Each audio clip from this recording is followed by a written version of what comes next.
ഇപ്പം ചില ആൾക്കാർ പറയും കഴിഞ്ഞ ആഴ്ച ഒരാൾ പോലും മരിച്ചു പോകാതെ നമ്മളെല്ലാം ജീവനോടെ ശേഷിച്ചതിനായിട്ട് സ്തോത്രം എന്ന് പറയുമ്പം വീട്ടിലോ കുടുംബത്തിലോ ആരെങ്കിലും മരിച്ചുപോയ ആരെങ്കിലും ഇവിടെ കാണും, അവർക്ക് ആമേൻ പറയാൻ പറ്റില്ല. വേറെ ചില ആൾക്കാർ ഞങ്ങൾ രോഗത്തിൽ നിന്ന് വിടുവിച്ചു എന്ന് പറയുമ്പോൾ ഇപ്പോഴും ആശുപത്രിയിലായിരിക്കുന്ന ആരെങ്കിലും കാണും, തളർന്നു കിടക്കുന്ന ആരെങ്കിലും കാണും, അവരെങ്ങനെ ആമേൻ പറയും? എന്നെ കടഭാരത്തിൽ ദൈവം വിടുവിച്ചതിനായി സ്തോത്രം എന്ന് പറയുമ്പം കടഭാരത്തിൽ ഇപ്പോഴും കിടക്കുന്ന വേറെ സഹോദരങ്ങളോട് ഞെരങ്ങിക്കൊണ്ട് ചിന്തിക്കുമായിരിക്കും, അവനെയൊക്കെ രക്ഷിച്ചു, എന്നെ ഒന്നും രക്ഷിച്ചില്ല. അപ്പോൾ ഇവർ ആമേൻ പറയാൻ പറയുമ്പം ഇവരുടെ ഉള്ളിൽ നിന്ന് ശരിക്കും ഒരു ആമേൻ വരത്തില്ല, കാരണം അവരിപ്പോഴും കഷ്ടതയിലാണ്. പിന്നെ എല്ലാവർക്കും ആമേൻ പറയണമെങ്കിൽ ആകെ പറയാൻ പറ്റുന്ന ഒരു കാര്യമുള്ളൂ, കർത്താവ് നമ്മളെ പാപത്തിൽ നിന്ന് വിടുവിക്കാൻ വേണ്ടി കാൽവരി ക്രൂശിൽ മരിച്ചു. സ്തോത്രം എന്ന് പറയുകയാണെങ്കിൽ അതിവിടെ ഇരിക്കുന്ന എല്ലാവർക്കും ആപ്ലിക്കബിൾ ആണ്. ബാക്കിയെല്ലാം സാമാന്യ അനുഗ്രഹങ്ങളാണ്. സാമാന്യ അനുഗ്രഹങ്ങൾക്ക് വേണ്ടി നിങ്ങൾ ചർച്ചിൽ വരേണ്ട, സ്നാനപ്പെടേണ്ട, ഒന്നും ചെയ്യേണ്ട, ആരാധിക്കാൻ വേണ്ട, ഒന്നും വേണ്ട. അതൊന്നും ചെയ്യാതെ മിടുക്കന്മാരായ ആരോഗ്യത്തോടെ ജീവിക്കുന്ന, സമ്പത്തോടെ ജീവിക്കുന്ന അനേക ആൾക്കാർ നമ്മുടെ ചുറ്റുമുണ്ട്. ഈ അംബാനിയും അദാനിയും ഒന്നും പ്രാർത്ഥിച്ചല്ല അത് നേടിയത്. ഇപ്പം മഴ പെയ്യുന്നു നിങ്ങൾ പ്രാർത്ഥിച്ചിട്ടല്ല, മഴ പെയ്യാതിരിക്കാൻ വേണ്ടിയായിരിക്കും നമ്മൾ പ്രാർത്ഥിച്ചത്. ഞാനൊരു രഹസ്യം നിങ്ങളോട് പറയാം, ഈ ലോകത്തുള്ള ഒട്ടുമിക്ക കാര്യങ്ങളും പ്രാർത്ഥിച്ചാലും നടക്കും, പ്രാർത്ഥിച്ചില്ലെങ്കിലും നടക്കും. പ്രാർത്ഥിച്ചാൽ രോഗം സൗഖ്യമാകും. 100 പേർക്ക് കോവിഡ് വന്നാൽ 2% എന്നാലും മരിക്കും. അത് പ്രാർത്ഥിക്കുന്നവരെ പെന്തക്കോസ്തുകാരുടെ മരിക്കും, പ്രാർത്ഥിക്കാത്തവരെ നിരീശ്വരവാദികളുടെ 2% മരിക്കും.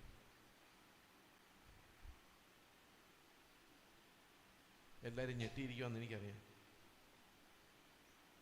ജോലിക്ക് ഇന്റർവ്യൂവിന് അപ്ലൈ ചെയ്യുമ്പം പ്രാർത്ഥിക്കുന്നവരായ ഒരാൾക്ക് കിട്ടും, പ്രാർത്ഥിക്കാത്തവനും കിട്ടും.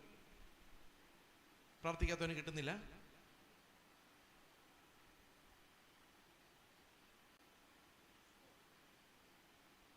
പ്രാർത്ഥിച്ച് പൈസയ്ക്ക് വേണ്ടി പ്രാർത്ഥിച്ച് നമ്മൾ ദരിദ്രന്മാരാകുന്നതല്ലാതെ പ്രാർത്ഥിക്കാത്തവരെല്ലാം നമ്മുടെ പൈസ അങ്ങനെ അടിച്ചുകൊണ്ട് പോയി ധനവാന്മാരായിക്കൊണ്ടിരിക്കുക. ശരിക്കും ഇന്ത്യ ശരിക്കും നോക്കിക്കഴിഞ്ഞാൽ ക്രിസ്തുവിന് വിരോധികളായവരുടെ കയ്യിലാണ് കൂടുതൽ പണം. നമ്മൾ ഈ പ്രാർത്ഥിക്കുന്നതൊക്കെ എങ്ങോട്ടാ പോകുന്നത്?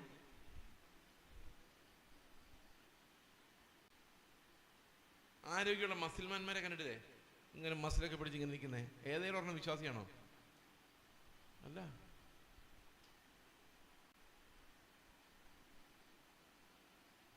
അപ്പൊ നമ്മൾ ഇങ്ങനെയുള്ള കോമൺ അനുഗ്രഹങ്ങൾക്ക് വേണ്ടി മാത്രം, അതായത് പ്രാർത്ഥിക്കാത്തവർക്കും കിട്ടുന്ന, നിരീശ്വരവാദികൾക്കും കിട്ടുന്ന, അംബാനി എത്ര പ്രാവശ്യം അവന്റെ ദൈവത്തെ സ്തുതിച്ചാണ് കഴിഞ്ഞ ഒരാഴ്ച കാലം ക്ഷേമമായി നടത്തിയ അവന്റെ ദൈവത്തിന്റെ പേര് പറയാം. അത് ലോകത്തിലുള്ള എല്ലാ മതങ്ങൾക്കും പറയാം. അള്ളാഹു കാത്തു രക്ഷിച്ച ഒത്തിരി മുസ്ലിങ്ങൾ ഈ നാട്ടിലുണ്ട്. ഗണപതി കാത്തു രക്ഷിച്ച ഒത്തിരി ഹിന്ദുക്കളുണ്ട്. യേശു കർത്താവ് കാത്തു രക്ഷിച്ച ഒത്തിരി പെന്തക്കോസ്തുകാരും ഉണ്ട്. ഇവരാരും ആരെയും വിളിച്ചില്ലായിരുന്നെങ്കിൽ ഇവരെല്ലാം ഇവിടെ തന്നെ കണ്ടേനെ. ഇത്രയും പ്രതീക്ഷയില്ലല്ലേ? നിങ്ങൾ ഒരു നിമിഷം ഒന്ന് ആലോചിച്ച് നോക്കുക, ബുദ്ധിയോടെ ആലോചിക്കുക, വിവേകത്തോടെ ആലോചിക്കുക. നമ്മൾ പ്രാർത്ഥിക്കുന്നവരെന്നുള്ള ഒരു വ്യത്യാസവും നമ്മുടെ ഭൗതിക സാഹചര്യങ്ങളിൽ ഉണ്ടാകുന്നില്ല. മഴ പെയ്യുമ്പോൾ എന്നാൽ പിന്നെ വിശ്വാസികളുടെ തലയെ മാത്രം പെയ്ച്ചേക്കാമെന്ന് കർത്താവ് പറയുന്നില്ല. വെയിലൊതിപ്പിക്കുമ്പോൾ എന്നാൽ അവർ കുറേ നേരം മഴ മാറാൻ വേണ്ടി പ്രാർത്ഥിച്ചതല്ലേ? ഇവരുടെ ഫംഗ്ഷൻ നടക്കുന്ന സ്ഥലത്ത് മാത്രം മഴ പെയ്യിക്കുന്നില്ല എന്ന് ദൈവം തീരുമാനിക്കുന്നില്ല.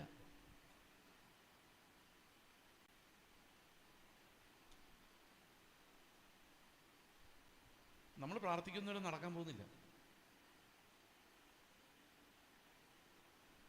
അങ്ങനെ നടക്കുമായിരുന്നു നമ്മളെല്ലാം മുതലാളിമാരായി പോയേനെ. നമ്മളെല്ലാം ഭയങ്കര റിച്ച്, ദേശം മുഴുവൻ നമ്മൾ കൈവശമാക്കിയേനെ. കർത്താവ് നമ്മളോട് ഇറങ്ങി വരുമല്ലേ, പിന്നെന്താ വേണം?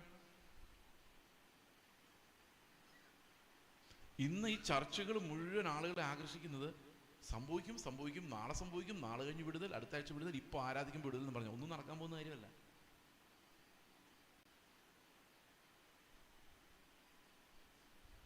എൻ്റെ മകൻ 1.25 വയസ്സുള്ളപ്പോൾ ഒരു ഗുരുതരമായ രോഗമുണ്ട്. ഞങ്ങൾ ആന്ധ്രയിലെ മിഷണറിമാരാണ്. അപ്പോൾ എനിക്ക് ഭയങ്കര ടെൻഷനാണ്.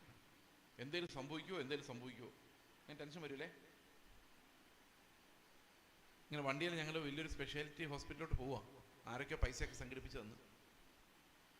അപ്പോൾ ഞാൻ വണ്ടി ഇരുന്ന് ഭയങ്കര ടെൻഷനാണ്. അപ്പോൾ എന്നെ പല ആൾക്കാർ ഫോൺ ചെയ്ത് പറയുന്നുണ്ട്, നിങ്ങൾ സുവിശേഷകരല്ലേ, മിഷണറിമാരല്ലേ, നിങ്ങൾ എന്തിനാ ടെൻഷൻ അടിക്കുന്നത്? ദൈവം സൗഖ്യത്തോടെ വരുത്തും, ദൈവം സഹായിക്കും.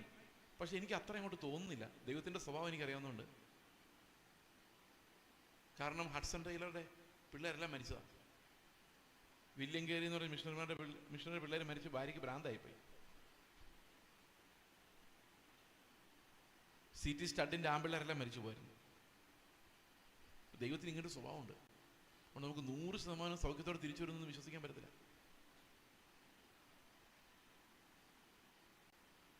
ഞാൻ പറഞ്ഞു, നിങ്ങൾക്കറിയാൻ വയ്യ എൻ്റെ ടെൻഷൻ, എനിക്ക് ദൈവത്തിൻ്റെ സ്വഭാവം അറിയാം, അതാണ് പ്രശ്നം. റോബർട്ട് ഷേവർ എന്ന് പറയുന്നൊരു മിഷണറി അമേരിക്കയിൽ നിന്ന് വന്നു, പുനലൂർ വന്നു, ബഥേൽ ബൈബിൾ കോളേജിൽ പഠിപ്പിക്കാനൊക്കെ ആയിട്ട് വന്ന സായിപ്പ് മിഷണറി ആയിട്ട് വന്ന ഒരാഴ്ച ജീവിച്ചുള്ളൂ. TB ആയിരുന്നു, മരിച്ചുപോയി. കർത്താവ് വിടുവിച്ചില്ല. എല്ലാവരും പ്രാർത്ഥനയായിരുന്നു, ഒന്നും നടന്നില്ല. ഇതുപോലെ നിങ്ങൾ ഇതുവരെ കേട്ടിട്ടില്ല അല്ലേ? കേട്ടിട്ടുണ്ടോ ഇതിനു മുമ്പ്? തിരിച്ചല്ലേ എല്ലാം കേട്ടിട്ടുള്ളത്? അതാ ഞാൻ പറഞ്ഞത്, നിങ്ങൾ ആരും വിശ്വസിക്കില്ലാത്ത, ആർക്കും മനസ്സിലാകാത്ത ഒരു പ്രസംഗം എന്ന് പറയാൻ കാരണം, ഈ അനുഗ്രഹങ്ങളെ നമ്മൾ വിളിക്കുന്നത് സാമാന്യ അനുഗ്രഹങ്ങൾ എന്നാണ്. സാമാന്യ അനുഗ്രഹങ്ങൾ എന്ന് പറഞ്ഞു കഴിഞ്ഞാൽ അത് മനുഷ്യരെ സംബന്ധിക്കുന്നതാണ്. മനുഷ്യരുടെ നന്മ, മനുഷ്യരുടെ ആരോഗ്യം, മനുഷ്യർക്ക് സമ്പത്തുണ്ടാവുക, മനുഷ്യർക്ക് ദീർഘായുസ് ലഭിക്കുക, ഇങ്ങനെ മനുഷ്യരുടെ രാജ്യം ഭംഗിയായിട്ട് ഓടാൻ വേണ്ടിയുള്ള അനുഗ്രഹങ്ങളെയാണ് നമ്മൾ സാമാന്യ അനുഗ്രഹങ്ങൾ എന്ന് പറയുന്നത്. ഈ സാമാന്യ അനുഗ്രഹങ്ങൾ ഒരിക്കലും യേശുക്രിസ്തുവിന്റെ ക്രൂശിലൂടെ വരുന്നതല്ല. അത് വിശ്വസിക്കാത്തവർക്കും വിശ്വസിക്കുന്നവർക്കും ഒരുപോലെ വരുന്നതാണ്.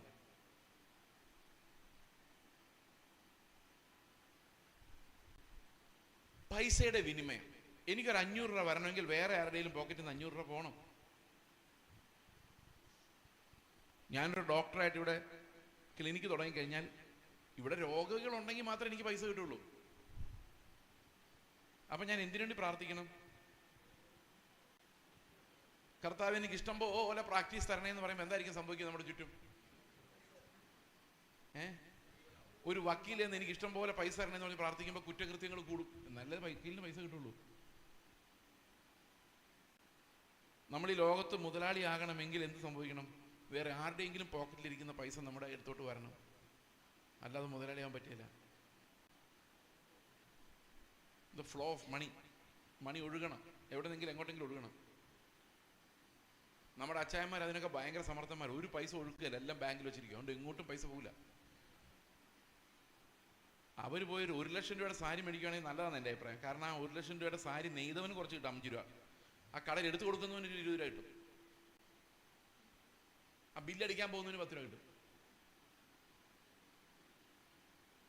അടിച്ചു വാരുന്നവനെ കിട്ടും കുറച്ച് 1 രൂപയുടെ പെർസെൻറ്റേജ്. അവിടെ എന്തേലും ഒന്ന് മൂവ് ചെയ്യും, ഒന്ന് അനങ്ങും, എന്തെങ്കിലുമൊക്കെ വാങ്ങിക്കും കൂട്ടി വെക്കാതെ.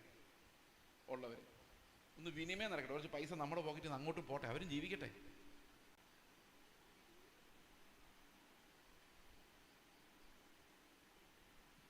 ഈ മുതലാളിയാവുക എന്ന് പറയുന്നത്, ഞാനൊരു കാര്യം ചോദിക്കട്ടെ, സിമ്പിളായിട്ട്, നമ്മൾ എത്ര പൈസ ഉണ്ടാക്കിയാലും ഇന്ന് രാത്രി ഉറങ്ങാൻ കിടക്കുമ്പോൾ ഒരു ശ്വാസം കൊണ്ട് വലിച്ചിട്ട് മറ്റേ ശ്വാസം ഇല്ലെങ്കിൽ ഈ പാടിയതും തുള്ളിയതെല്ലാം വെറുതെ ആയി പോകില്ലേ? ആലോചിച്ചിട്ടുണ്ടോ? കർത്താവ് പറഞ്ഞില്ലേ, പല പ്ലാനുകൾ ഇട്ടുകൊണ്ട് പ്രാർത്ഥിച്ചിരുന്നതിനോട് എന്താ കർത്താവ് പറഞ്ഞേ? പ്രാർത്ഥിച്ചില്ല, അവൻ ഇങ്ങനെ പ്ലാൻ ഇട്ടേ ഉള്ളൂ. കർത്താവ് പറഞ്ഞു, ഇന്ന് രാത്രി നിന്റെ, ഞാൻ ചോദിച്ചാൽ നീ എന്താവും നിന്റെ ഗതി? അന്നേരം ഞാൻ പറയാം, ഞാൻ ദീർഘായുസിന് വേണ്ടിയിട്ട് പ്രാർത്ഥിച്ചിട്ടുണ്ട്, അങ്ങനെ എളുപ്പത്തിൽ ഞാൻ പോകത്തില്ല.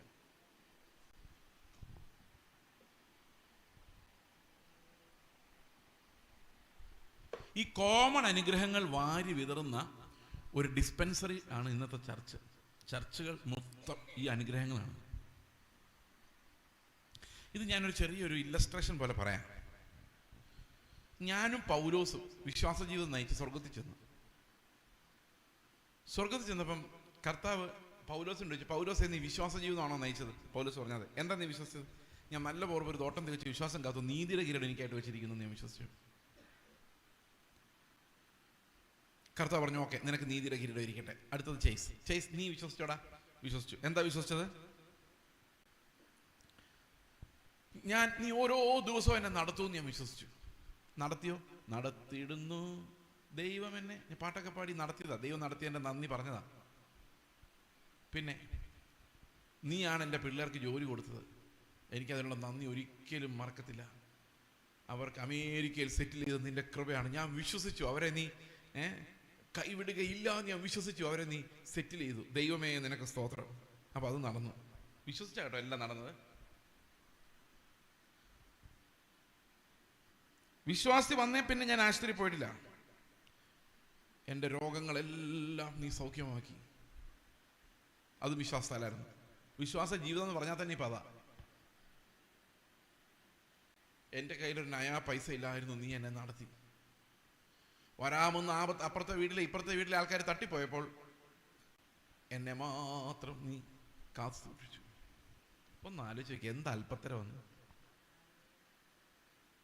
എന്നിട്ട് പറയും, ഞാനൊരു വണ്ടി വേണമെന്ന് പ്രാർത്ഥിച്ചപ്പോൾ നീ എനിക്ക് അതും തന്നു. എനിക്കൊരു വലിയ മിനിസ്ട്രി തന്നു. ഞാൻ ആ മിനിസ്ട്രിയുടെ പ്രധാന പ്രസംഗകനായിരുന്നു. എത്ര പേരെ എന്നെ പ്രസംഗിക്കാൻ വിളിച്ചെന്നറിയോ? ഇതെല്ലാം വിശ്വാസത്താലായിരുന്നു. കർത്താവ് പറഞ്ഞു, ഓക്കെ ശരി, ബൈ ബൈ, ടാറ്റ. അപ്പൊ ഞാൻ പറഞ്ഞു, എനിക്ക് സ്വർഗത്തിലുള്ള കിരീടം, നീ ചോദിച്ചതെല്ലാം ഭൂമിയിലെ സാധനങ്ങളായിരുന്നു, അതെല്ലാം ഞാൻ നിനക്ക് തന്നു, തീർന്നു, ബൈ ബൈ, ടാറ്റ. ഒരെണ്ണം പോലും സ്വർഗത്തിലോട്ട് കൊണ്ടുപോകാനുള്ളത് ചോദിച്ചിട്ടില്ല. നിങ്ങളെ പ്രാർത്ഥന ലിസ്റ്റ് എടുത്ത് നോക്കി. സ്വർഗത്തിലോട്ട് കൊണ്ടുപോകുന്ന എന്തെങ്കിലും ഒരു നീതിയുടെയോ വിശുദ്ധിയുടെയോ തേജസ്സിന്റെയോ, ക്രിസ്തുവിന്റെ, നമ്മുടെ അല്ല, ഒരു കരച്ചിലോ ഒരു ദാഹമോ ഒരു ഞരക്കമോ അതിനകത്തുണ്ടോ? എല്ലാം മനുഷ്യരുടെ കാര്യം. പണ്ട് കാലത്ത് തൃശ്ശൂരിൽ കാനാരി മഠം എന്ന് പറഞ്ഞൊരു സാധനം ഉണ്ടായിരുന്നു, ചാത്തൻ സേവാ മഠം. എത്ര പേര് കേട്ടിട്ടുണ്ട് അതിനെക്കുറിച്ച്? കേട്ടിട്ടുണ്ടോ? അതാണ്. മനോരമയിൽ പരസ്യം വരുമായിരുന്നു, നിങ്ങൾക്ക് ദാമ്പത്യ പ്രശ്നമുണ്ടോ, സാമ്പത്തിക പ്രശ്നമുണ്ടോ, കടഭാരമുണ്ടോ, ബിസിനസ് തകർന്നിരിക്കുകയാണോ, രോഗങ്ങളാൽ ഭാരപ്പെടുന്നുവോ, സമീപിക്കുക കാനാരി ചാത്തൻ സേവാ മഠം. ഇപ്പൊ അവരുടെ പരസ്യം കാണുന്നില്ല. കാണുന്നുണ്ടോ? അന്ന് സുവിശേഷകരെ തെരുവുകളിലൂടെ നടന്ന് കർത്താവ് വരാറായി, രാത്രി വരും, ഏത് സമയത്തും വരും എന്ന് പറഞ്ഞ് പ്രസംഗിച്ചുകൊണ്ടൊക്കെയായിരുന്നു. അന്ന് ട്രാക്ടറൊക്കെ അടിച്ചു കൊടുക്കുമായിരുന്നു. ഇന്ന് നീ മരിച്ചാൽ നിന്റെ നിത്യത എവിടെ? അതായിരുന്നു ശുശ്രൂഷകരുടെ പണി. കുറെ കഴിഞ്ഞപ്പോൾ ഈ കാനാരിമടങ്കാർ ചെയ്തുകൊണ്ടിരുന്ന പണി ശുശ്രൂഷകർ ഏറ്റെടുത്തു. നിങ്ങൾ ബിസിനസ് തകർച്ചയിലാണോ? നിങ്ങൾ കുടുംബ പ്രശ്നത്താൽ അലയുകയാണോ? നിങ്ങളുടെ രോഗങ്ങൾ സൗഖ്യമാകാതിരിക്കുകയാണോ? ഇങ്ങോട്ട് പോരെ. കാനാരി ചാത്തൻ സേവമഠമല്ല, ഞങ്ങളുടെ സ്പെഷ്യൽ അഭിഷിക്തൻ തങ്കു ബ്രദർ പ്രാർത്ഥിക്കും. കാനാരിമടങ്കാർ പൂട്ടിപ്പോയി. അത്ര ഭയങ്കര അഡ്വർടൈസ്മെന്റ് ആയിരുന്നു ഇവിടെ. അവര് സക്സസ് ആയപ്പോഴേക്കും നമ്മുടെ പാസ്റ്റർമാരെല്ലാം തുടങ്ങി, നിങ്ങളുടെ വിഷയങ്ങളുടെ മേൽ ഇറങ്ങി വരുന്ന ദൈവം. ആളെ പിടിക്കാൻ അത് മാത്രമേ പറ്റുള്ളൂ. എല്ലാവർക്കും വിഷയങ്ങളാണ്. ആദ്യം പഠിച്ച് പാസ്സാവുന്ന വിഷയം, പിന്നെ ജോലി കിട്ടുന്ന വിഷയം, പിന്നെ പറ്റിയ കല്യാണം നടക്കുന്ന വിഷയം, പിന്നെ കുഞ്ഞുങ്ങളുണ്ടാകാത്തതിൻ്റെ വിഷയം, പിന്നെ കുഞ്ഞുങ്ങൾക്ക് നഴ്സറി സ്കൂൾ അഡ്മിഷൻ കിട്ടാത്തതിൻ്റെ വിഷയം, പിന്നെ അവർ പഠിച്ച് MBBS അഡ്മിഷൻ കിട്ടാത്തതിൻ്റെ വിഷയം. വിഷയങ്ങളുടെ മേൽ ഇറങ്ങി വരുന്ന ദൈവം. പിന്നെ IELTS പോകാത്തതിൻ്റെ വിഷയം, വിഷയങ്ങളോട് വിഷയം, പിന്നെ അവരുടെ കല്യാണം, അവരുടെ പിള്ളേര്, പിന്നെ വീട് വെക്കല്. ഇങ്ങനെ വിഷയങ്ങൾ ഒരിക്കലും തീരുന്നില്ല സഹോദരങ്ങളെ. തലവേദന മാറുമ്പം വയറുവേദന, വയറുവേദന മാറുമ്പം കാലുവേദന, അത് കഴിയുമ്പോൾ പുറംവേദന. ഇത് മാറണ്ടേ? അപ്പോഴെല്ലാം ഓരോ പ്രവാചകന്മാർ എന്നിട്ട് പറയും, ഇപ്പൊ വിടുതലാണ്. നടക്കൂല. കാരണം നമ്മൾ ജീവിച്ചിരിക്കുന്നിടത്തോളം കാലം. ഇതിനുമ്പ് ഞാൻ എങ്ങാണ്ട് കേട്ടു, നല്ല ലോകം, നല്ല കാലം വരാൻ പോകുന്നു. എൻ്റെ പാട്ടില്ലേ, വരാൻ പോകുന്നു നല്ല കാലം. എന്തോ പറഞ്ഞ ഈ ലോകം നല്ലതാകാൻ പോകുന്നതാണ് നിങ്ങൾ വിചാരിച്ചിരിക്കുന്നത്? ഇത് വർഷങ്ങളായി നശിച്ചുകൊണ്ടിരിക്കുന്നു. ഇവിടെ നമ്മുടെ അടുത്ത തലമുറ നല്ല സുന്ദരമായിട്ട് ജീവിക്കുന്നതാണോ നിങ്ങൾ കരുതിയിരിക്കുന്നത്? ഇതെല്ലാം നമ്മുടെ ചുറ്റുമുള്ള പ്രകൃതി വരെ നശിച്ചുകൊണ്ടിരിക്കുക. നമുക്ക് വളരെ കുറച്ച് കാലം ഇവിടെ ഉള്ളൂ. ഞാനിപ്പോൾ ഈ സംസാരിക്കുമ്പോൾ നിങ്ങൾക്ക് ഒരുപക്ഷെ ചിന്തിക്കുന്നുണ്ടായിരിക്കും, ഏതോ ഒരു ഡയറക്ഷനിലൂടെ പോകുന്ന സഭയെ തിരിച്ച് ഈ ക്രിസ്തുവിന്റെ പ്രത്യാശയിലോട്ട് തിരിക്കാൻ വേണ്ടി ഞാൻ പെടുന്ന പാടി സ്റ്റേജിൽ നിന്നുണ്ട്. പക്ഷേ ഈ ജനം സമ്മതിക്കില്ല. അവർക്ക് ആ വിശാലമായ വഴിയിലേക്ക് ദൈവം ഇറങ്ങി വരണം. കർത്താവിൻ്റെ ഇടുക്ക് വഴിയിലേക്ക് ഞാൻ പോകത്തില്ല. എൻ്റെ ജീവിതം വലുതാക്കാൻ നീ എൻ്റെ കൂടെ വരണം. അതാണ് നമ്മുടെ റിലീജിയൻ എന്ന് പറയുന്നത്. നമ്മുടെ വർഷിപ്പ് പോലും അതാണ്. ഈ വർഷിപ്പിന് ഉപയോഗിക്കുന്ന പാട്ടുകളും സ്തോത്രവും ഒക്കെ ഒന്ന് ചിന്തിച്ചു നോക്കിയേ. അവിടെ എവിടെയെങ്കിലും യേശു കർത്താവ് എനിക്ക് വേണ്ടി മരിച്ചതിനായി സ്തോത്രം, എനിക്ക് നിത്യജീവൻ തന്നതിനായിട്ട് സ്തോത്രം എന്നൊരു വാക്ക് നമുക്ക് വരികയില്ല. അത് വരില്ല, വിചാരിച്ചാലും വരില്ല. ഞാൻ രസകരമായി, ഇത് റെക്കോർഡിംഗ് ഉള്ളതുകൊണ്ടാണ് ഞാൻ പറയാതെ, അതിൽ ഒത്തിരി കഥകൾ ഞാൻ പറഞ്ഞേനെ. എന്നാലും ഞാൻ പേരൊന്നും തൊടിയിക്കാതെ പറയാം. ഒരു സ്ഥലത്ത് ചെന്നപ്പോൾ ഞാൻ അവരുടെ വർഷിപ്പ് ടീമിനോട് പറഞ്ഞു, നിങ്ങൾ വർഷിപ്പ് ചെയ്യുമ്പോൾ യേശു ക്രിസ്തുവിനെ കുറിച്ച് പറ, അവൻ്റെ രക്തത്താലുള്ള വീണ്ടെടുപ്പിനെ കുറിച്ച് പറ. അവൻ നമുക്ക് ചെയ്ത ഏറ്റവും വലിയ പ്രവൃത്തി എന്ന് പറയുന്നത് അവൻ്റെ മഹത്വത്തെ വെളിപ്പെടുത്തിയത് ഒരു മനുഷ്യനായിട്ട് അവൻ ഈ ഭൂമിയിൽ വന്ന് എനിക്ക് വേണ്ടി കഷ്ടം സഹിച്ചു മരിച്ചു പുനരുത്ഥാനം ചെയ്യുന്നുള്ളതിലാണ് ദൈവത്തിൻ്റെ സ്നേഹം വെളിപ്പെടുന്നത്. അതിനെക്കുറിച്ചൊന്ന് പറയാൻ പറഞ്ഞു വർഷിപ്പ് ടീമിനോട്. അത് ശരിയാകാതെ ഒന്നും ശരിയാവില്ല. അവരെന്നോട് പിറ്റേ ദിവസം വന്ന് പറയാം, ഞങ്ങൾക്ക് അങ്ങനെ പറഞ്ഞാൽ വർഷിപ്പ് വരുന്നില്ലെന്ന്. പറ്റത്തില്ല, അവരുടെ വായിൽ വരില്ല. അവർക്ക് അന്യഭാഷ വരണമെങ്കിൽ ഈ വിഷയങ്ങളുടെ നടുവിൽ നിന്നും പറഞ്ഞൊരു ആരവം ഉണ്ടാക്കണം, അല്ലെങ്കിൽ അന്യഭാഷ പോലും വരികയില്ല, ആരാധന വരില്ല. യേശു കർത്താവ് നമുക്ക് വേണ്ടി മരിച്ചെന്ന് പറഞ്ഞാൽ ആർക്കും ഒരു എക്സൈറ്റ്മെന്റ് ഇല്ല. അതൊക്കെ പണ്ട് യാക്കോബ സഭയിൽ ഇരുന്നപ്പോൾ തന്നെ നമ്മൾ അതിൻ്റെ അപ്പോ ഇറച്ചിയൊക്കെ തിന്നതാണ്. ഇപ്പോൾ പുതിയ പുതിയ അനുഗ്രഹങ്ങൾ എന്ന് പറഞ്ഞാൽ നമ്മളെ ഈ രാജാക്കന്മാരെ പോലെ നടത്തുന്ന ആ അനുഗ്രഹം, നമ്മുടെ രാജ്യത്വം സ്ഥാപിക്കാൻ വേണ്ട അനുഗ്രഹങ്ങൾക്ക് വേണ്ടിയുള്ള ദാഹത്തിലാണ് ഇന്ന് ആളുകൾ കർത്താവിൻ്റെ പിന്നാലെ പോകുന്നത്.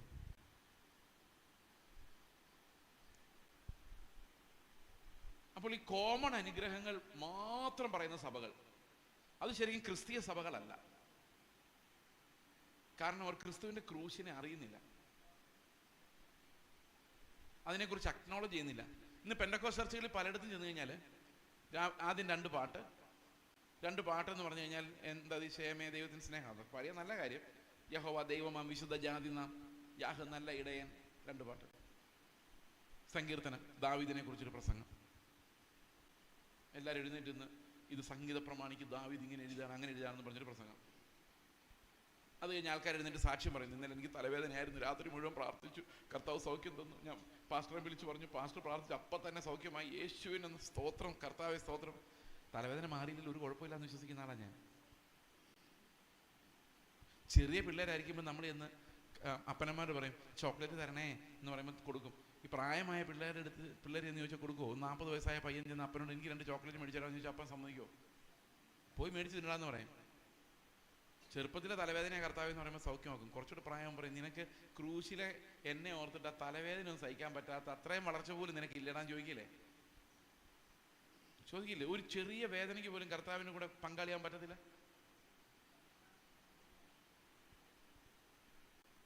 നമ്മൾ എന്നും ശിശുക്കൾ, എന്നും നിലവിളിക്കുന്നവർ, എന്നും നാളെ വിടുതൽ വിടുതൽ എന്ന് പറഞ്ഞു നടക്കുന്നവർ, എങ്ങനെയാണ് നമ്മൾ കർത്താവിനെ അന്വേഷിക്കുന്നത്? അതുകൊണ്ട് എന്ത് സംഭവിച്ചു? കേരളത്തിൽ ക്രിസ്തുവിനെ കുറിച്ച് ഒന്നും ആരും പറയുന്നില്ല.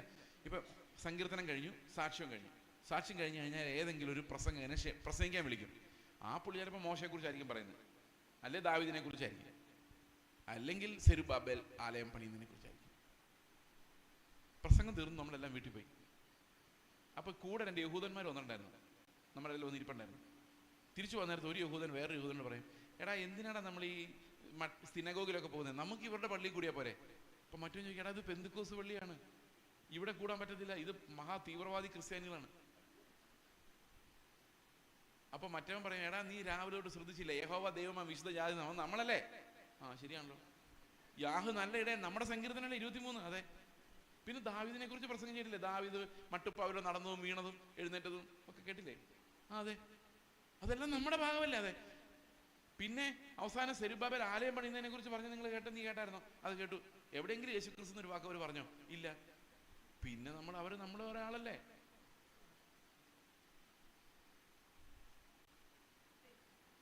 അപ്പൊ പിന്നെ എന്തിനാണ് സിനഗോഗിൽ പോകുന്നത്? വണ്ടിക്കൂലി മുടക്കേണ്ട, അടുത്ത് പെന്തക്കോസ്ത് പള്ളിയോട്ട് കയറിയാൽ മതി.